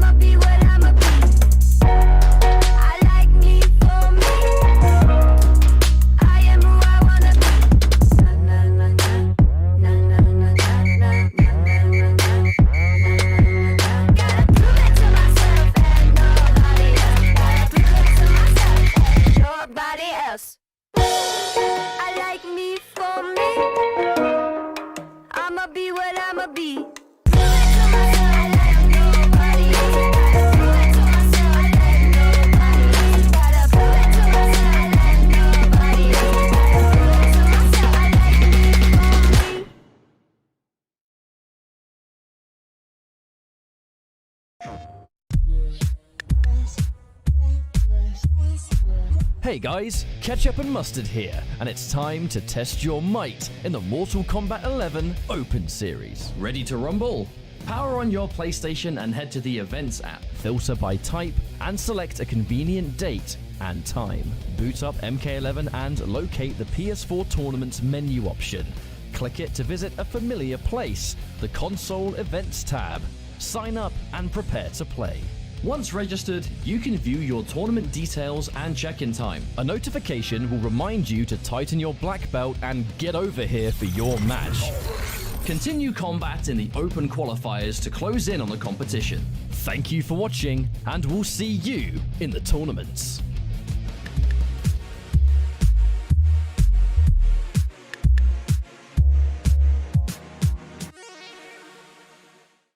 PlayStation.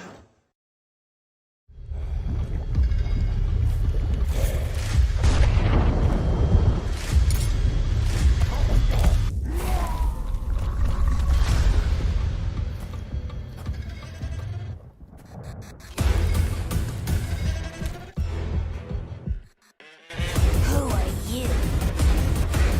I'm your worst nightmare.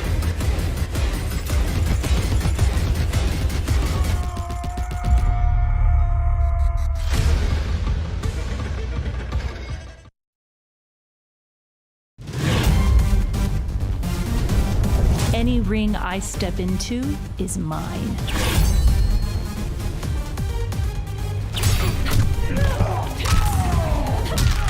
End of the line. Then this fight is now personal.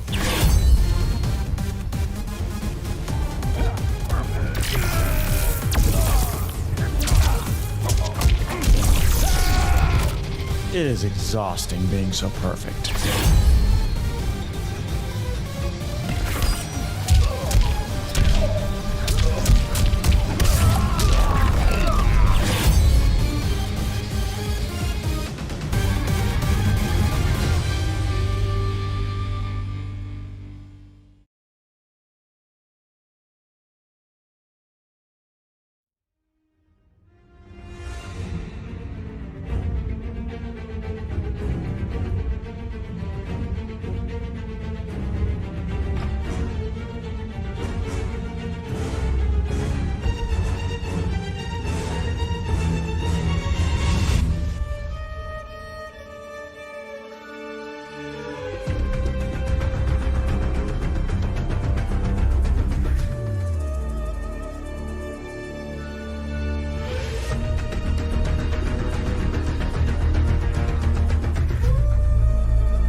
Welcome back, everyone. You are watching the Pro Competition, where we are closing out the tournament recently for Intercontinental, and we have 2 more sets left to go, Falcon. It's going to be Asadamasa versus DMT, and then after that, whoever wins fights Mirko in the grand finals. Yeah, now these last matches that we have in our hands are going to be nothing short of real slobber knockers, because the losers finals is going to determine whether Asadamasa actually manages to make the run back against Mirko, or if DMT is going to be the usurper and try and fight his way through to the grand finals to get a potential... I mean, this is a run back against Mirko either way, as he put both these guys into losers. So these guys are fighting for the run back. Oh yeah, and they're after it. They're hungry for it. Sounds like we're in the character select right now anyway. So as soon as we're able to go in there, we will. And we'll check out the matchup. We have been asking the question though, who does DMT play? Shang Tsung again. Okay.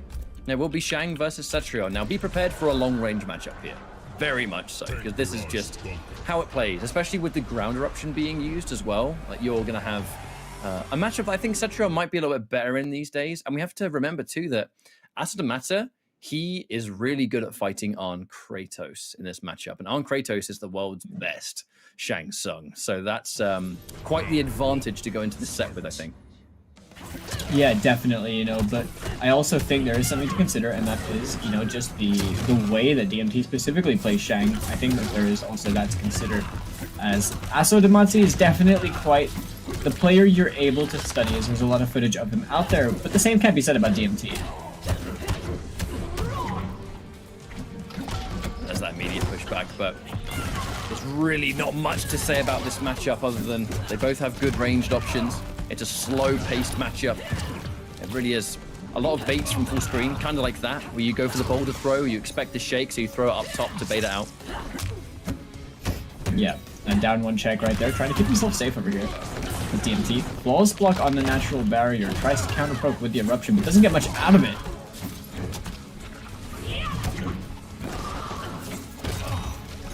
Alright, the corpse drop trading favorably against the earthquake. Oh, definitely some kind of interruption attempt that came out there. There's the standing one, but nothing. Oh, Asadamasa must have been so convinced that was going to punish. He must have. He spent the breakaway as well. Risky stuff and closed out the round with the corpse drop. DMT taking the first round on the board for himself. Yeah, that's a great start. Ooh. Now we go in for a little bit more. Corner pressure. This is where the matchup does change a little bit because Shang Tsung's jump 3, it is so insanely good. And with the way things are going, actually, DMT could totally take this round. He definitely could if he's applying as much pressure as he is right now. He just seems to kind of just be, 1 step ahead of us. But speaking of 1 step ahead, the preemptive teleport, blowing up the corpse drop attempt, catching out in the KB, the late breakaway to try and get a wake-up punish, but didn't quite work out for him. Oh, whiff punish to the corpse. Corpse, ground eruption. That's not even close to the same move. Sorry, late at night here in the UK. As he pushes forward now, we see a little bit more of that. The wind's coming out, allowing Cetrion to brawl so much more than she could before ultimate. Oh, the forward dash trying to challenge through the eruption. Didn't quite find the hit though. You can see a back throw.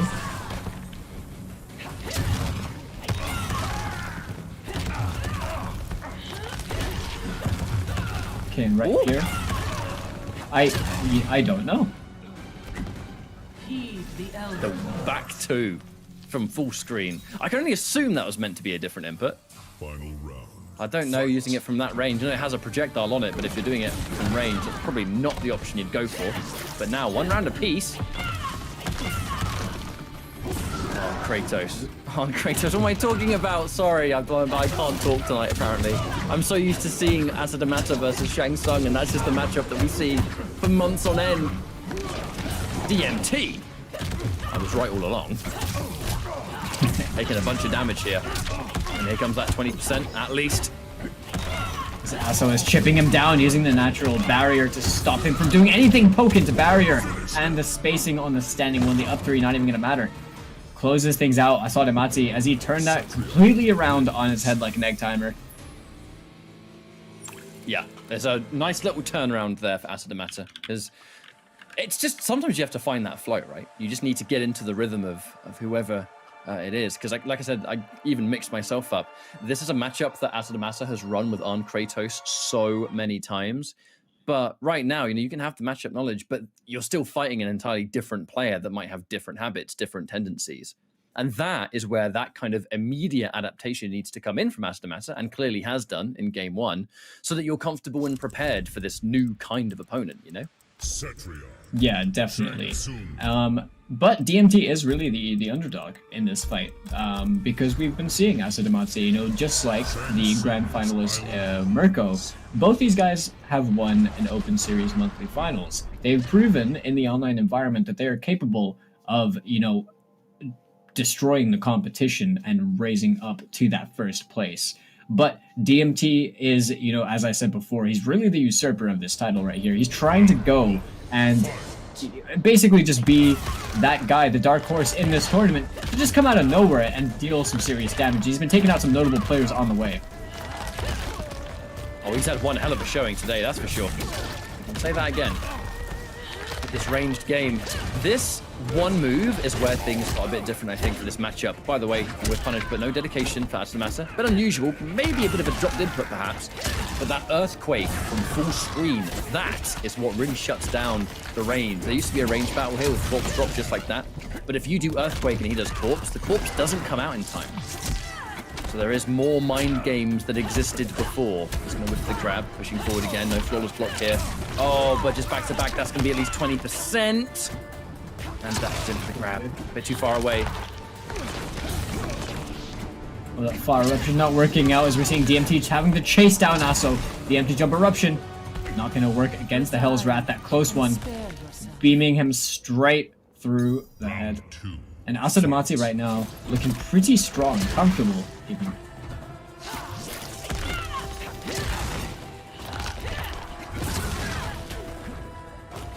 Now these trades are going to favor Asadamasa absolutely with the current situation. Especially that, the wins, keep them standing. Wow, pressing standing 3 out of that. Now the regular wins, they're not really plus, so you can challenge. Oh, 3 is not what you're used to. Big boulder from downtown. Clean 32%. That's a whole Fatal Blow's worth of damage right there, just for jumping. And now Asadamasa is just in chip territory. Good jump. Needs a lot more than that. Oh, I mean, come on. You're damned if you do, damned if you don't.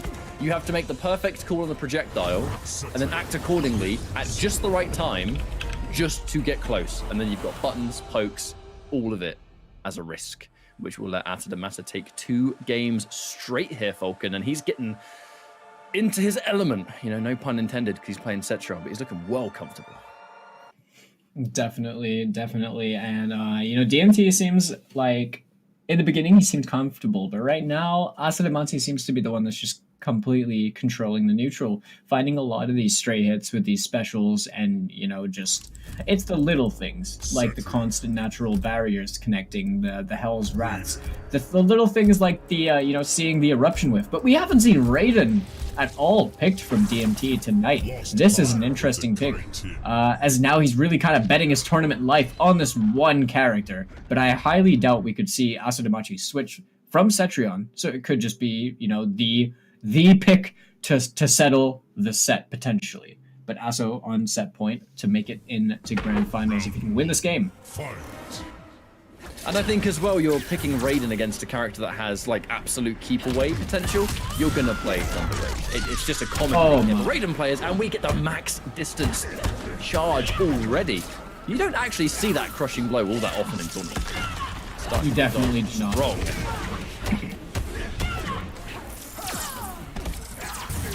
Oh. Now, there's a lot of respect that's going to need to be shown here. Asadamasa, you're fighting a Raiden who has... The teleport's there. You know it's going to be used. You know why it's been used against you. Good damage. Oh my goodness! Oh, I hope that hits. Electric Fly. Raiden had the best view in the house for that. Point blank. Oh, he was so ready for it. He had his arms out so he could catch it. Oh, watch out. Oh, that's it. And he doesn't even need the fatal blow. The winds will do it. And he's keeping the fatal blow going into the next round, of which Asadamasa is on a match point right now. That he is, but the throws coming through after flickering him with those teleports, making him a bit hesitant. Oh, but the electric fly punish again on that second earthquake. He's gonna have to cancel if he wants to stop that from happening. But it's just getting real good here for Asadamasa, where he gets comfortable. The aggressive Cetrion buttons for days. There's the teleport though. Storm Cell coming out. And this time we wanted just to cash out on the damage, get as much as we can here. Oh, the punish. Hell's Wrath. Such an amazing projectile. The diagonal. Oh, that was an excellent trick out right there.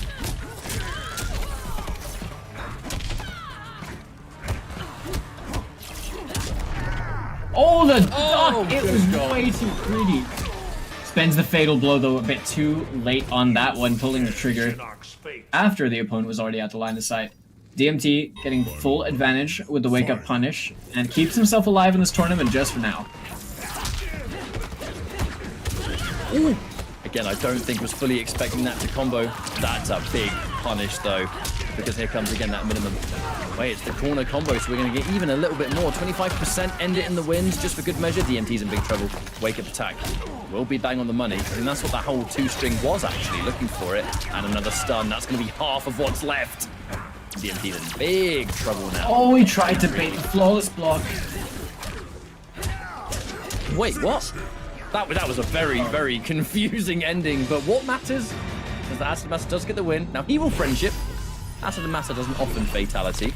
He is a friendship man, and he will now be grand finals to get the run back against Mirko, who comfortably defeated him in winners finals. Yeah, and really impressive showing as well from DMT, who's shown that he's capable of playing Shang, Garrus, and Raiden all at very competent high levels.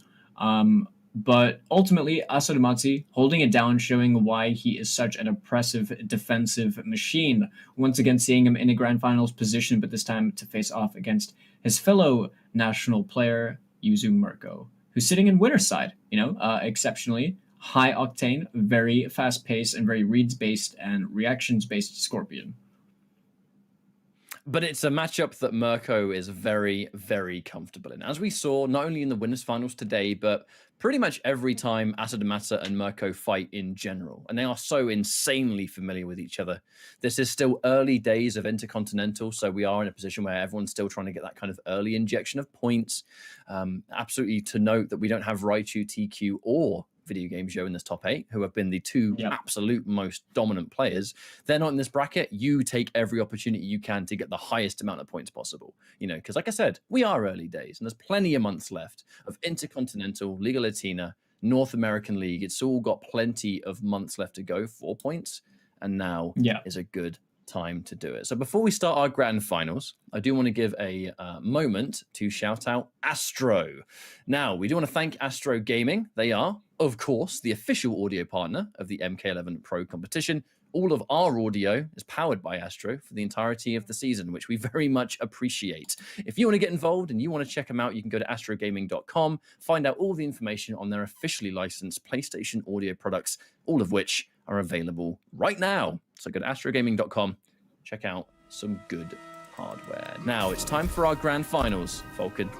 It's going to be the two best Mortal Kombat players in Italy, by far. Yeah, definitely. These guys have, online, offline, I think at this point, these guys have just been familiar names that we've been seeing over the course of time. We've been seeing them in previous titles too. And they are, probably just, like you said, the best players in Italy, but also some of the best players in Europe.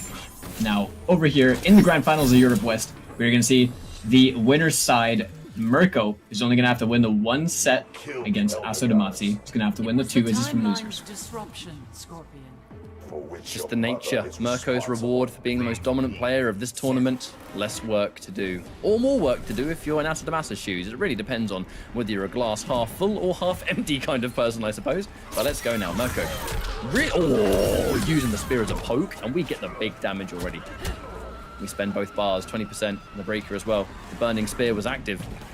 Really liking the use of Burning Spear in this tournament from Mirko. It has been a while since I've seen him rock this, so glad to see him put in the work. Oh, big jump in.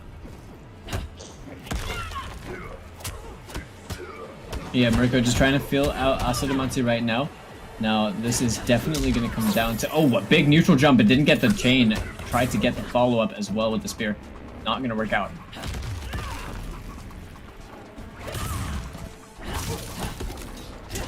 Oh, yeah, that neutral jump into spear is something that Mirko often doesn't drop. Just wasn't quite at the right height, perhaps.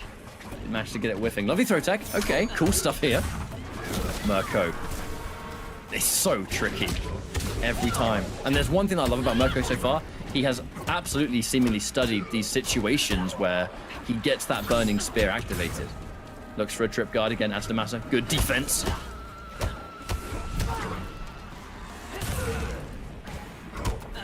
But yeah, right now, it is just a very patient game. Gets the armor break as well with the deadly winds. 8 seconds left on the clock. Only the first round as Asadamatsu takes it.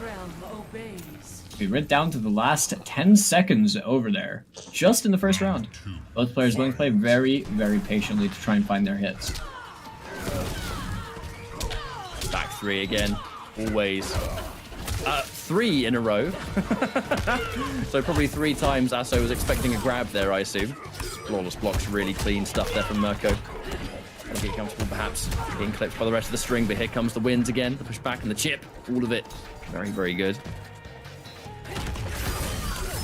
Yeah, nice reaction as well to the earthquake right there. Checks him with the back 3. This is now the Mirko game as he's got the flame buff active. Flawless block reversal, but a neutral jump call out from Asso. Gonna get the follow-up with the confirm. Jump in, giving him an extra 2% on that one. Normally 20%. Oh, and there's that 2-hit confirmed. That could very well be the game, actually, because that fatal blow adds a insane amount of damage, especially off the 2 hits. And I think it is good. 1-0 for Asadamatsu. Looking pretty strong in this first set right here. I mean, that really came down to just a well-placed 1-1. Easy confirm into the fatal blow right there. So Asso using his resources wisely to close out the game for himself. But, you know, that wasn't in favor of either player that set, I think. It just seems like we're really just seeing what we saw in Winners Finals. Both these guys seem very, you know, comfortable playing each other. But they also seem very familiar with playing each other and each other's playstyles, habits, character choices, you know, anything like that.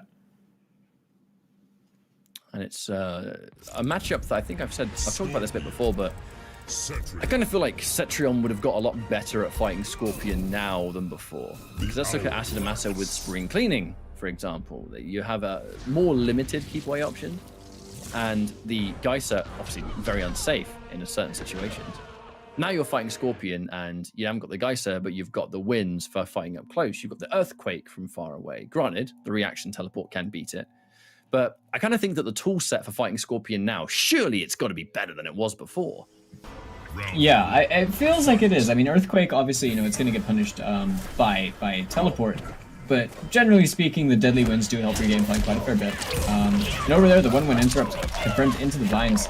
Stand 3 into the natural barrier, going to get the forward throw as well. A nice little bit of damage, honestly, to start off the round for Asadamatsu. Another flawless block, but it is minimal damage. That 2-1-2 giving him that spear activation. So Mirko is not going to be too disappointed with that.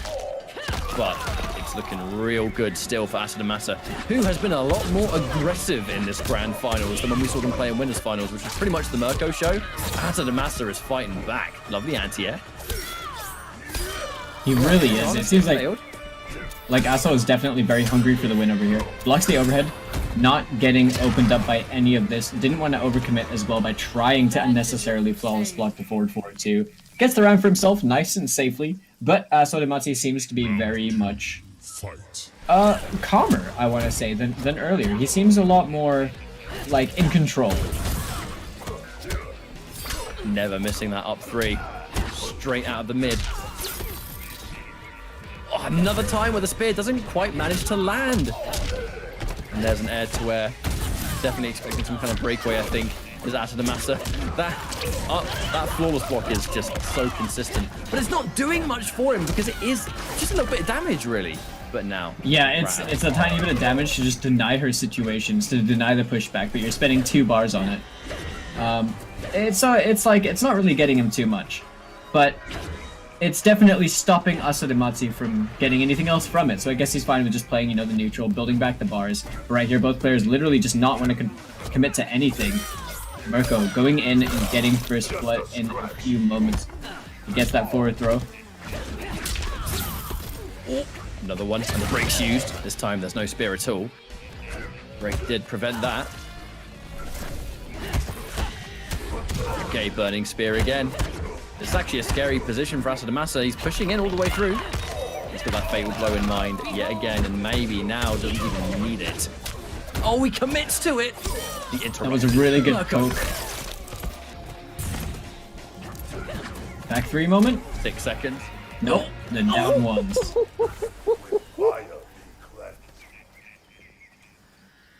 Final round. Fight. Very, very patient Wait a match minute. with both players. Oh yeah, absolutely, and that's a major whip punish. Asadamasa's not going to be able to save his skin in that situation. Dashing grab, wait, and he kept the crushing blow all the way through for the right time, of which it clearly was that. And now Mirko is going to make him guess between the forward and the forward and the backwards throw over here with the flame buff active. You know, just making him guess even more between that strike throw game as he's now in danger territory, but Asa has the corner to work with. Just keeping Scorpion in the corner. That was very hard to say. Keeping Scorpion in the corner is a lot harder to do than you might think. And that's going to be a 1-1 situation. Scorpion able to tie things up. Mirko. Now we go back to the discussion about the bracket reset and how 2 games away from either a reset or 2 games away from a tournament win, a significant amount of work separates the 2 of them, doesn't it? Because if we have a reset situation, that's it. We've only hit the first half.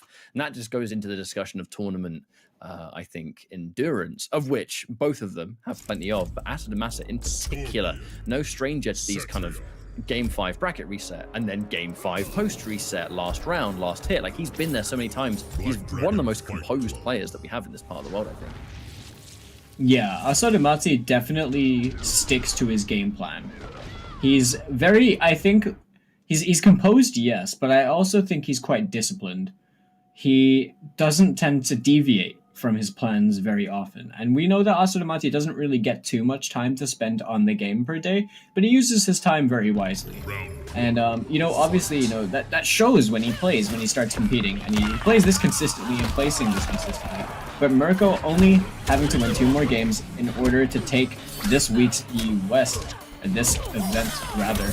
But Asadamazzi gonna have to win a lot more than that.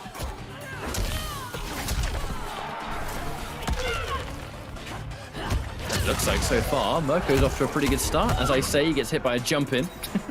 Cursing him as always, it seems. But this far range, I mean, that earthquake, you are taking a massive risk every single time, you know? The reactions of Mirko can never be tested. One of his greatest assets as a Scorpion player. And he's able to just get that immediate cancel teleport just to escape the situation.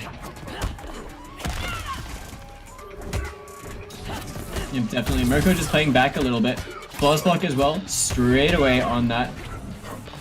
Knowing that forward 2-3 wins is indeed gapped, but I digress as Mirko backs off a little bit. Once again, enabling up that flame buff, trying to get Aso to commit to something. He's just moving in and edging backwards. Trying to get him to press something, looking for a whiff punish, looking for potentially a back 2 buffer into teleport. Lets the string go. Lovely anti-air as well. The up 3. Oh, and the turn sitting down 1. He really wanted that fatal blow. Again, if he's got fatal blow and he wants to come back, you just block low because the forward 4 is always coming. Fight.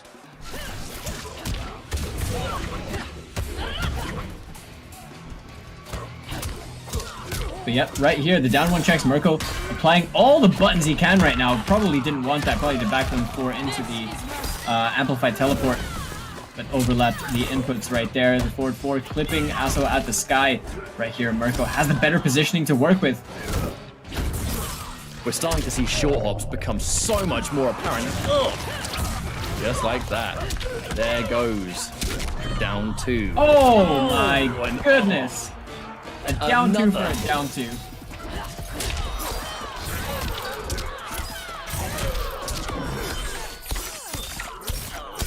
Okay, we're gonna get that fatal blow spent all the same. Now this is an important round, folks. This is a very, very important round because it's a matter of becoming 2-1. But again, it always goes down to the final stage, right? Where if Mirko gets the game after this, he'll win the tournament, and Asso plenty more left to go.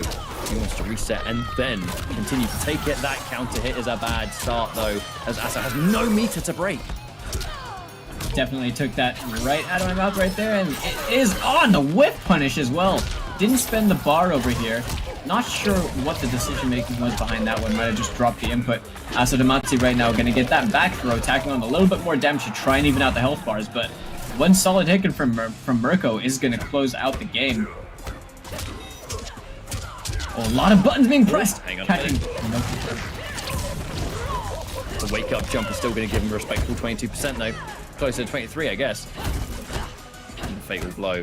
Do not count out Asadamasa. He's looking for that confirm every step, especially now.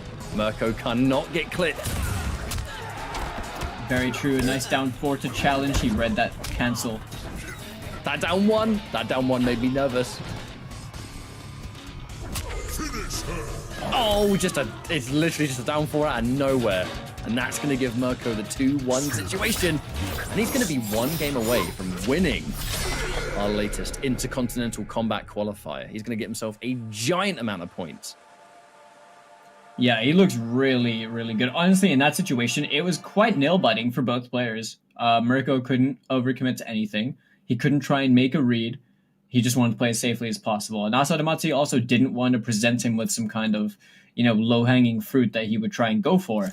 It was all about Mirko just understanding, okay, if Asa wants to use 1-1 a lot, I'm just going to keep poking him with max range down 4. And that's it. And gradually just chipped him away, which now has Mirko on tournament point. And yeah, Asa, he is showing life. He's showing some good decisions, but Mirko right now is kind of just throwing out this onslaught of buttons that he's really getting suffocated by.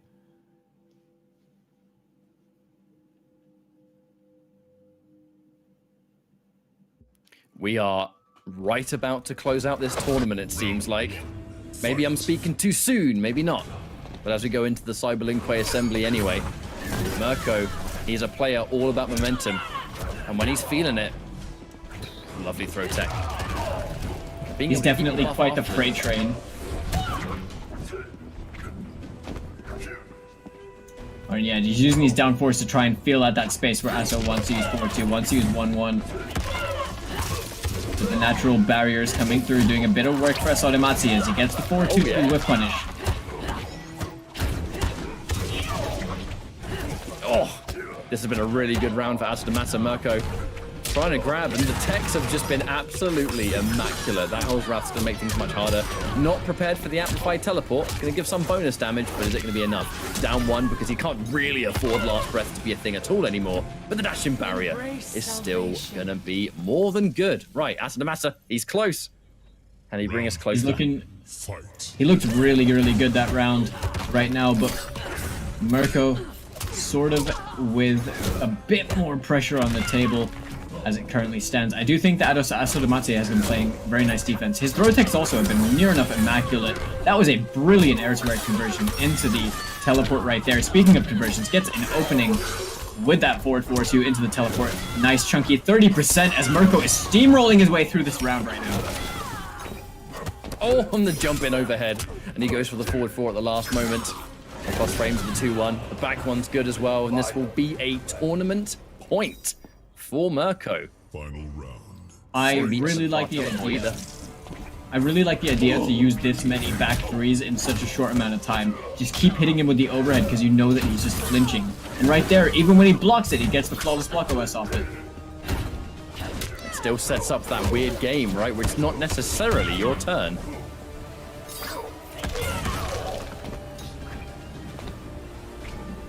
Very much in Mirko, just filling it out in the neutral. Luckily for Asadamazzi, he didn't get teleported on the Earthquake, using the full string to avoid the advance from Mirko. Good decision making right there. Restand with the natural barrier. The down 4 to low profile, the teleport as well. Really setting the wheels in motion. Mirko, both players have full meter with the exception of that one bar that Asadamass is currently lacking. All of this is going to be unbreakable. And here comes the 2-1-2 just to put the pressure on. And he's going to actually, that damage over time is going to give him Fatal Blow. That might have actually done Asadamass quite the favor. Maybe. Oh, that was insane. He ducked. He gave him a chance with that jump over, and he went for something risky. He just micro-ducked 1-1 Fatal Blow. All he needed. Mirko was so close to taking the tournament right there. And Aso keeping composure, tying things up at 2-2. Now potentially on reset point. Or rather, he is on reset point, and tournament point as well. We'll have to see which of these outcomes actually comes to fruition. It's kind of tragic that the 2-1-2 like genuinely did tick down enough health to give Asadamass the Fatal Blow.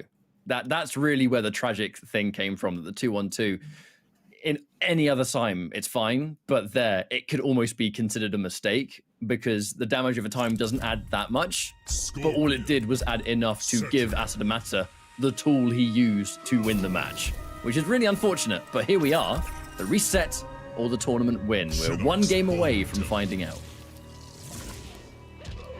So close to finding out how this is actually going to go. This is this grand final set between both these Italian players, I think winners finals was very, very close. But now over here, back in the 2-2 situation, where, you know, it's kind of anyone's game at this point. Both players have been showing significant adaptations and good improvements over the course of the set as they've been adapting to each other's decision making, playing on that layer by layer basis. Now, we start things with the counter hit. Big combos as well, going into the restand, trying to jump out the forward 4, a little bit of bonus damage, but half of the work already done in this round for Mirko. But he spends a lot of meter in the meantime. Gonna go for that spear buff, set things up for what could be a sequence in a little few moments. Here we go. Jump in, never mind. Oh. And that is what he needed. Gets the restand, doesn't want to go into the teleport and spend the bar. Blown up on that tick grab straight away. Yeah. Completely bypassed.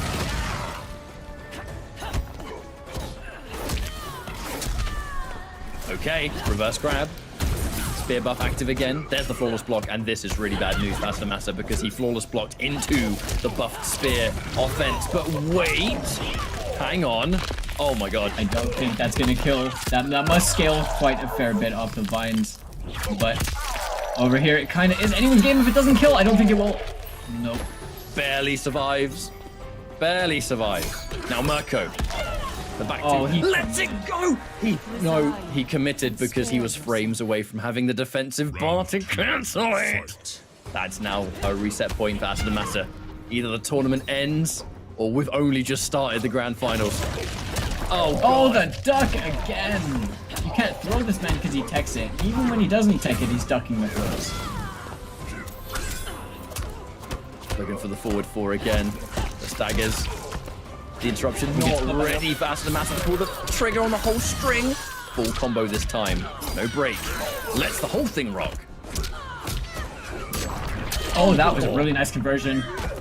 Chunky 25% right there. The 2-1 plus frames over here, using the down 3 to try and check. Asadamass trying to fight his way out the corner.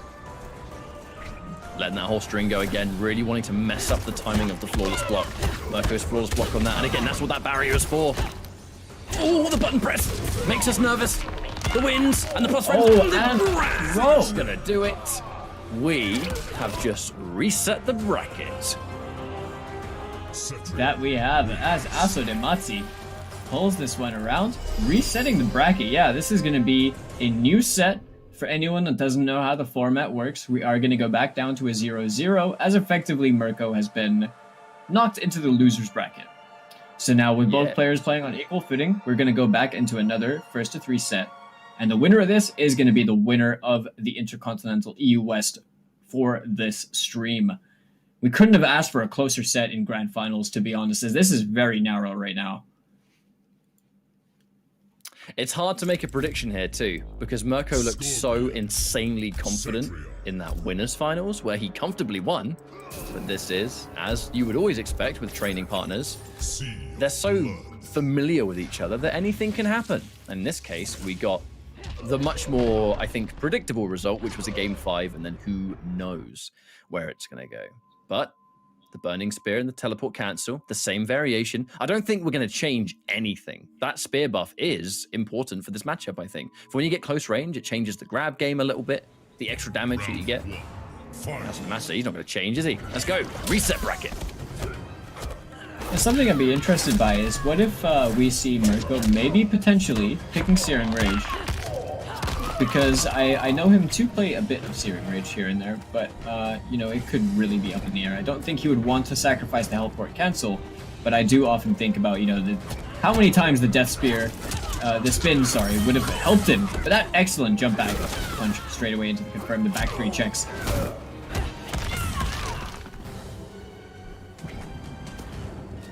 But so far, bit of a good start here for Mirko, but you never want to speak too soon. We always say that Cetron, she's not a big chunk your health down character, but because there's so many restands, thanks to the wins, it adds up quickly. Basically, you know, 15% here, 15% there, by the time you know it, the whole B&B's been done and quicker than a combo would do. Ooh. Down, Mirko. Oh, there's the back one, but he didn't commit. Let's it go. Mirko right now, yeah. Oh, tried to get the whip punish, but Aso using the full string again to get his way. Yeah. Anti-air was absolutely fantastic.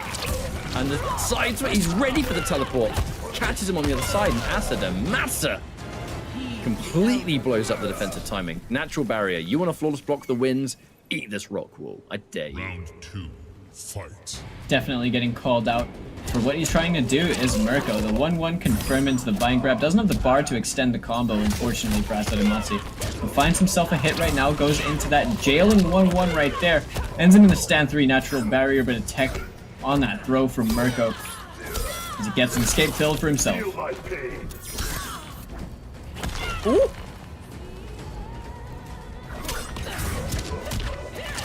Oh, another counter hit. He's just so ready for it every time. I did say they're so familiar with the matchup here that you are going to see that insane level of optimization here from Asamata. The grab is looking good now. Forward throw, spends the crushing blow, because we might not have an opportunity to do so afterwards. All right, hang on. Oh! Manages to find the opening, and he will again. There's the fatal blow. Asamata, when he has fatal blow and he hits 2 hits, you know he's confirming it. And that's 1-0. Probably got caught ducking or something, or maybe trying to micro-duck on him. Aso being wise to it. That mid-check gets himself that first game after this grand finals reset. And yeah, Aso Damazi right now seems to genuinely have the upper hand on Mirko. It seems like at this point in time, Mirko seemed stronger earlier in the set, but Aso has been riding a momentum that Mirko hasn't been able to stop yet. He's being checked on these teleport cancels. He's becoming far too predictable with them. And the natural barrier is doing so much work for Aso as well. Now, we have to think, what does Mirko have left in the tank here then? Because if Asa de Massa is this next level comfort, let's see where we go with this. Is it going to be Burning Spear all the way? I did say that we'd see, you know, the Burning Spear probably all set long, but knowing Mirko, he does tend to have multiple variations locked in. And he can change when the absolute chips are down, but it depends. The Burning Spear again. See, normally, when Mirko is down and out, his kind of last-ditch effort, even post-ultimate, has been Searing Rage, which is totally different for Scorpion. It gives him, you know, the extra strings, the death spin, and the spear buff. But against Cetrion, I don't even know if that's going to help him, because the teleport cancel is helping him in the neutral quite a lot. Yeah, it's not really something he can just afford to give up. Provides him so much utility playing against a character like Cetrion. But the forward throw teched could have been the forward throw. Oh, it was honestly. The back 3 check. Now Mirko trying to find an opening. Aso just being this rock wall of defense, no pun intended. Intend all the puns here in Grand Finals. We pull out all the stops. And so is Mirko, apparently, as it looks like he's going to take this round quite comfortably. 1-1, the 1-1. No last breath for you, not even needed, because he's going to clip it anyway. And that's a 1-0 for Mirko. And this is a great sign of life. Asadamasa really ran away with that last game, to be honest. Yeah, it seems like for as long as Aso's been in control in the past few rounds in a row, Mirko right now seems to kind of just gone internally Super Saiyan. Like, Oh my god! right now that he just... 45% control. That was a big chunk of damage right there. Hasn't got much meter to do much about the flawless block there. The burning spear activated. Not wanting to approach haphazardly, Aso Damate just confident to duck and sit full screen, anticipating a teleport cancel, because Mirko is just... I mean, but Aso's the one that has to chase him right now. I think he just knows. Trying to keep that stagger game nice and simple, but Astamata is ready to interrupt, it seems. There's the pushback of the Hell's Wrath. Look at the patience. Oh, that read. short hop. No! The short hop was sick, but unfortunately the payout wasn't. That is unfortunate. I think he was looking for a short hop 2-on-3. Oh my goodness, Stretch Armstrong. Pull him right into it. I don't think any of us were expecting that much range. Wait a minute. Aso, he didn't have the meter? He didn't fatal blow? That was a mistake. Because now Mirko. Tech. But wait, 4 seconds. 4 seconds. Chip. Oh, the earthquake. Really damned if you do, damned if you don't. But a situation that didn't need to happen. In a rare sight, Asadamasa didn't fatal blow the 2-hit confirm. I can only assume he wanted to arguably stay safer and combo into the vines just to set it up, to know it was going to work. Because it was a very tight little situation, but he had no meter to amplify the vine. So that was really tragic for Aso. But you know what? Let's take this 1-1. Yeah, we definitely did see Mirko, you know, start to show that he's still alert in this set. I think before he was struggling, he was kind of getting clipped by a lot of stray hits. But now we're starting to see kind of Mirko still play the same game plan, but kind of play it a bit more fearlessly. Now he's starting to, you know, just apply the subtle little changes that are going to be the thing for Asodamanti to start adapting to. But over there, we're starting to see Mirko confirm more, which is nice, and start throwing out a few more staggers, get into Aso's head a little bit more, and stop this immovable object, so to speak. Because he's been a solid bar of defense this entire top 8. The whiff though, but this is where that mind game continues. Ooh, the confirm. And that's one thing I love about Mirko when he plays this, is that when he spends 2 bars in the combo, he'll spear first just to make it so he's done a bunch of damage before you break the teleport. And he wants to get that extra damage first. Ooh, back-to-back down one. It could also come down as less of a risk as well with using spear later with a potential breakaway on the table. But indeed, right here, yeah. Aso being forced to cancel the earthquake, doesn't want to get teleported on. Does not want to get punished.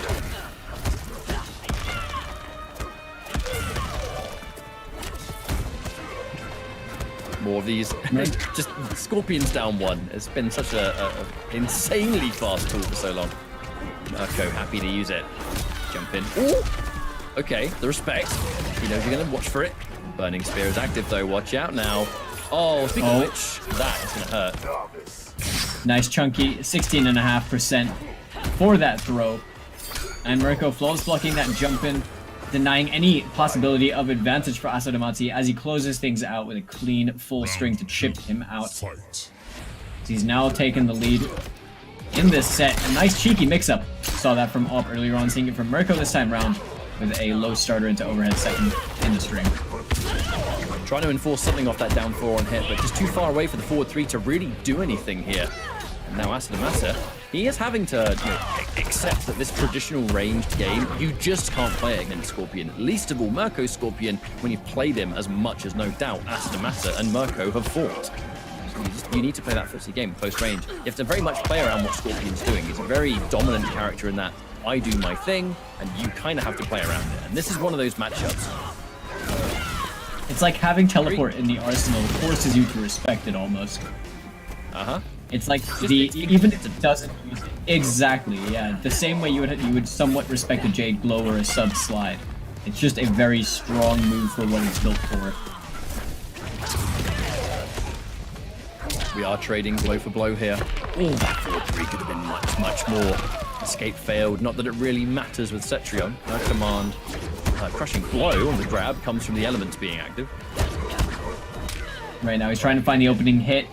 He wants that fatal blow confirmed. He knows it will kill, but Mirko as well with the fatal blow. Sitting on this, only needs this round to go up in the point in the set. We're down to the last 6 seconds. Blown up straight away with the attempted teleport cancel into the fatal blow to catch Asadamati doing something. He had to go for a big decision there because with 5 seconds on the clock, the grab certainly wasn't going to do it. I think even Asadamasa had tech throws, so we weren't going to get a KB throw either. That was undone. Short hop again. Oh, empty jump. Channeling Desarted with that one. Empty jump grab. Short hop, I should say. Now, the wind's coming out again, but that one not plus. Right, leaving it be. The barrier. Oh, hang on. Air to air. The teleport misses.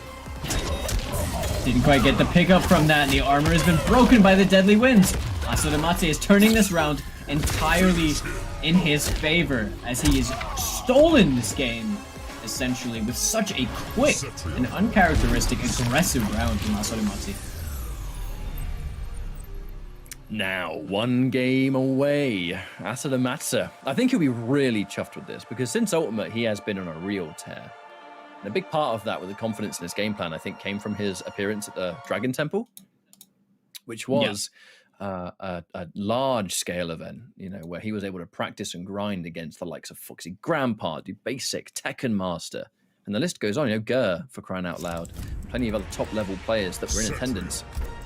And he was able to do that for 4 days at least, maybe even more. I wonder how much experience he got against, you know, playing against Averick out there as well, the notorious Canadian, I believe, Scorpion player. As I wonder how much they actually got to play out there, because I feel like the way that Mirko likes to play, they sort of play in a similar way where how they control the space with Scorpion. They like to play a very peculiar spacing game, and I'm curious to know if Asadamati actually played many games with him at WePlay, to sort of, you know, just grind the matchup a bit more with Ultimate Cetrion. Well, if above all else, being able to fight fire with fire, you want to be point blank, well, here we go. I've got the buttons, I've got the specials. Lovely teleport reaction there from Mirko. Start what could be our final match of the tournament, but never say never. Mirko, that flawless block. Man's hungry. Man wants to bring this back very much so. He definitely does with these double down ones, challenging it as much as he can with that fastest mid he has available. The 1-1 punish right there, goes for the restand, tried to go for a cheeky back 3. Asadamasa being wise to it. Oh, first time blocks the full string. Not going to work out, but doesn't have the meter, or didn't spend the meter, he just built it. A bit too late.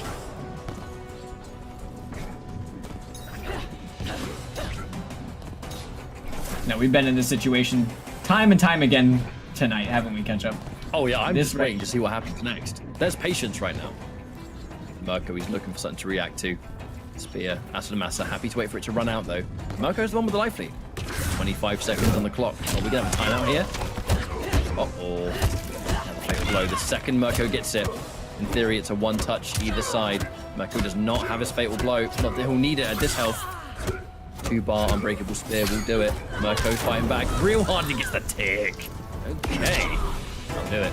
No, yeah. Good idea. Trying to fatal blow through the restand. I mean, since it's not as plus as it once was, yeah, the idea, I think it can work in some respects, but Mirko being one step ahead and meeting with that 4-3, using that advantage in his favor to blow up straight away before the armor could apply. Off to a good start here in this round is Mirko still.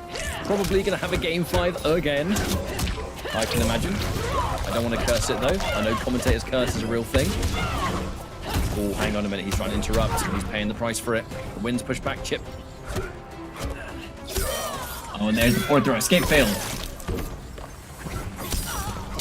Oh, that was so wise. Just wait for him. Make him think you're going to move in. Escape failed again. He's going to spend it. Show him the shoes with only 103 left on the table for the help. Asadamati is slowly whittling down. A little bit of extra chip now as well. This stagger game is looking real good. The plus frames doesn't let it go. There's the flawless blocks. Oh, and he completely bypasses it. So, would you believe it? We've had the bracket reset. And now we have a game 5. One game is all that remains of this qualifier of intercontinental combat. And I just want to sit here and find out who wins it, to be honest. It's been a long day. It's been a good day. We had EU East earlier on. And now we're about to enter the final stage. Yeah, and I said this before when the bracket was reset, but we couldn't have asked for a more even and like narrow grand finals over here. This is just a very back and forth. I can't really call this. Yeah, neither of us, I think, can really call this. Both players have just ridden their respective momentums, but also shut down the other person amidst theirs numerous times throughout this set alone, let alone winners finals from earlier. But right now, it's kind of an all or nothing. They better be pulling out all the tricks, even potential gimmicks, I'm sure. Because they're playing the player versus player matchup, I'm curious to know if maybe, they're going to start pulling out a bit more different things just because they know what the other person's going to do. The I know that you know that I know. It's all the layers. Round 1. Fight. Oh, we've reached so many layers. The onion's like the size of a house, I think, at this point. Because we're now going into our final game, post-reset. Is Asadamasa going to fall at the last hurdle, or is Mirko going to finally clutch it out when it matters the most? And Mirko, unfortunately, didn't get a combo follow-up on that KB that he got in the first round over here. So Asadamati, thankfully, holding on to his breakaway, didn't even spend that over there. But a clean whiff punish with that instant air teleport. Mirko right now with the corner pressure plus frames. Grab whiffing from a bit too far away. Mirko continues to pile on the pressure. He's staggering it, and another short hop is coming in. The overhead, the forward 4, not watching his head right there. Here comes Asadamasa trying to fight back. Lets the whole string go, but the back one still catches him. Surely we're going to end it, and we will. Uh-oh, tournament point, got the Falcon. That indeed, Mirko has been really fighting for this right now, and Asadamati is really trying to get this grand finals right now, but Mirko looks like he wants to be the one to win it. Just a little bit too close to trigger the spear crushing blow over there, but 28% nevertheless for Mirko as he gets a nice health lead with a neutral jump kick into the spear for an extra 18. If he hits that neutral jump kick, you always know a spear is on the way, and if it whiffs, who cares? The jump kick anyway. Spear buff activated. Burning spear is going to be really devastating now. Asso, hang on. That's going to hurt. 60% gone. Only 27% health. Oh, God! Oh, no, the spectator! Turn the pad back on! No! Plug it in! Oh, Mirko's pad in! Plug the pad in! We're missing it! We're missing it! We're back. We got it. Nothing happened, folks. There we go. We won. No, we caught the magic moment. Celebratory moment. After a very, very hard-fought and long-drawn-out grand finals in a top 8 that has been full of absolute slugfests, we have finally emerged with our victor over here at Catch Up. None other than Yuzu Mirko. Look, production, they've been sitting here for a long day. It's an even longer day for them. They're sitting there. They've got the pad. They're watching the games, they're updating the scores. Sometimes you just forget that your pad is about to run out of battery. We've all been there. Don't even lie and say that you haven't. But that's going to be Mirko taking the tournament. And in really good fashion in that final game, Falcon. I think we got a wonderful demonstration of just how familiar the two players are with each other. We had really as close as it could possibly go, to be honest. And Asadamasa, confident in the matchup, knows his enemy or friend, I'm sure that is. And Mirko just being able to clutch it out in the last minute, That was a good showing all round and a good day, I think. Yeah, definitely. We've had some exhilarating matches between both EU East and EU West over here. And overall, I want to give a big shout outs to Asadamati as well for generally just being incredibly consistent, and everyone that took part in both respective top 8s as well, because we've had some really good games in our hands this evening. Yeah, we definitely have. We had wrapping things up with the EU West, but even before that we had EU East, which we always have here for Intercontinental. There are 2 top 8s which you can feast your eyes on, and I mean, pro competition, we've done a couple of months of these now, but truly we really have only just begun. We have more months to go for Liga Latina, Intercontinental, and the North American League. And not just that, the Open Series, also found on PS4 tournaments, compete.playstation.com. It's all there. everything. If you're a competitive Mortal Kombat player right now, you truly are, I think, spoiled for choice over what tournaments you get involved in, you know, because we can see right here, this is just going over some of the basic information, how the format works. Believe it or not, everything here is done through the system. It's all done through the console, the PS4. Couldn't be easier. It truly is a simple process that you connect to. Go to compete.playstation.com. That competition center gives you all the information for both Open Series, Pro Competition, and beyond.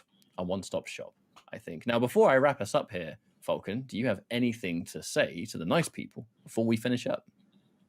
I just want to give a big shout outs to, you know, everyone involved to make this all possible with the Pro Comp Online, with Intercontinental and everything. I'm just glad that there are opportunities and, you know, things out there to provide to the very active and hardworking player base that we do have over here in the NRS community. So shout outs to everyone involved to make all of this possible. It has been a fun day. And unfortunately, that is where we have to put things to an end for the night. But I want to thank you all very much for tuning in, whether you've been here for 5 minutes, whether you've been here since the very beginning. We appreciate your time and spending your evening, afternoon, or morning with us over here. If you want to find out more information, again, compete.playstation.com. The Pro Competition has only just started, and there's plenty more tournaments where that came from. A final thank you to PS4 and Sony for their support here, ever going on, of the Mortal Kombat community. Astro, of course, for supporting this, as they often do in the FGC. Massively appreciate them. And a final thank you to the hard-working production team behind the scenes to make these broadcasts possible. We appreciate you very much. My name is Ketchup, joined by Falcon. Peace out, much love, and good night.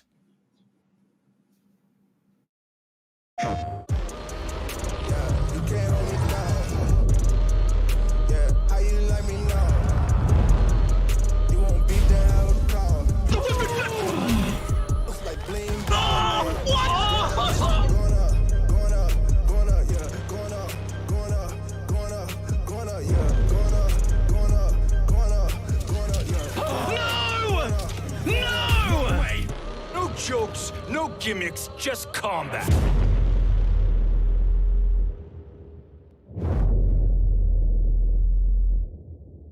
PlayStation. Looking for attention, I don't need the extra tension, cause I'm in the fourth dimension. Trapeze high in suspension. Now don't bother with the haters, cause they all be imitators. We real life manipulators. Get bit back up and see you later. I like me for me. I'ma be what I'ma be. I like me for me. I am who I wanna be. Na na na na na na na na na na na na. Gotta prove it to myself and nobody else. Gotta prove it to myself and nobody else. I like me for me. I'ma be what I'ma be. Prove it to myself like nobody else. Gotta prove it to myself like nobody else. Gotta prove it to myself like nobody else. Gotta prove it to myself. I like me for me.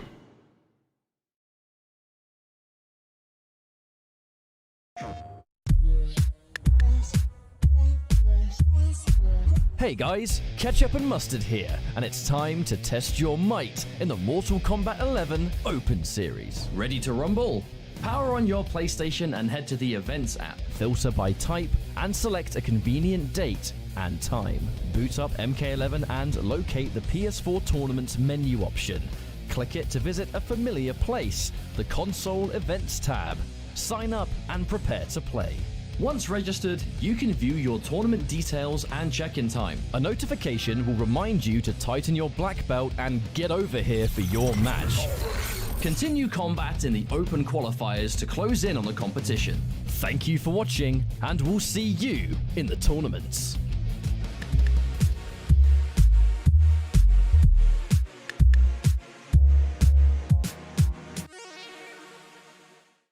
PlayStation.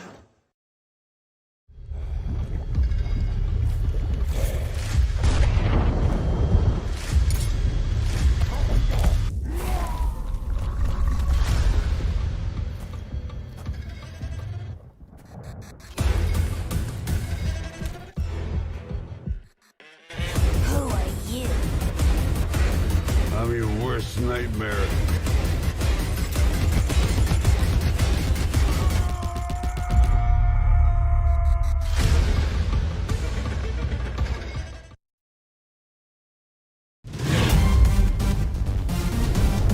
Any ring I step into is mine.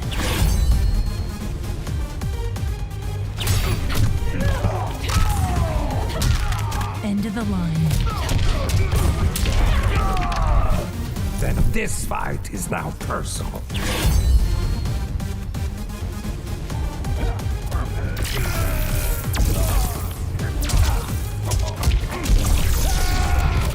It is exhausting being so perfect.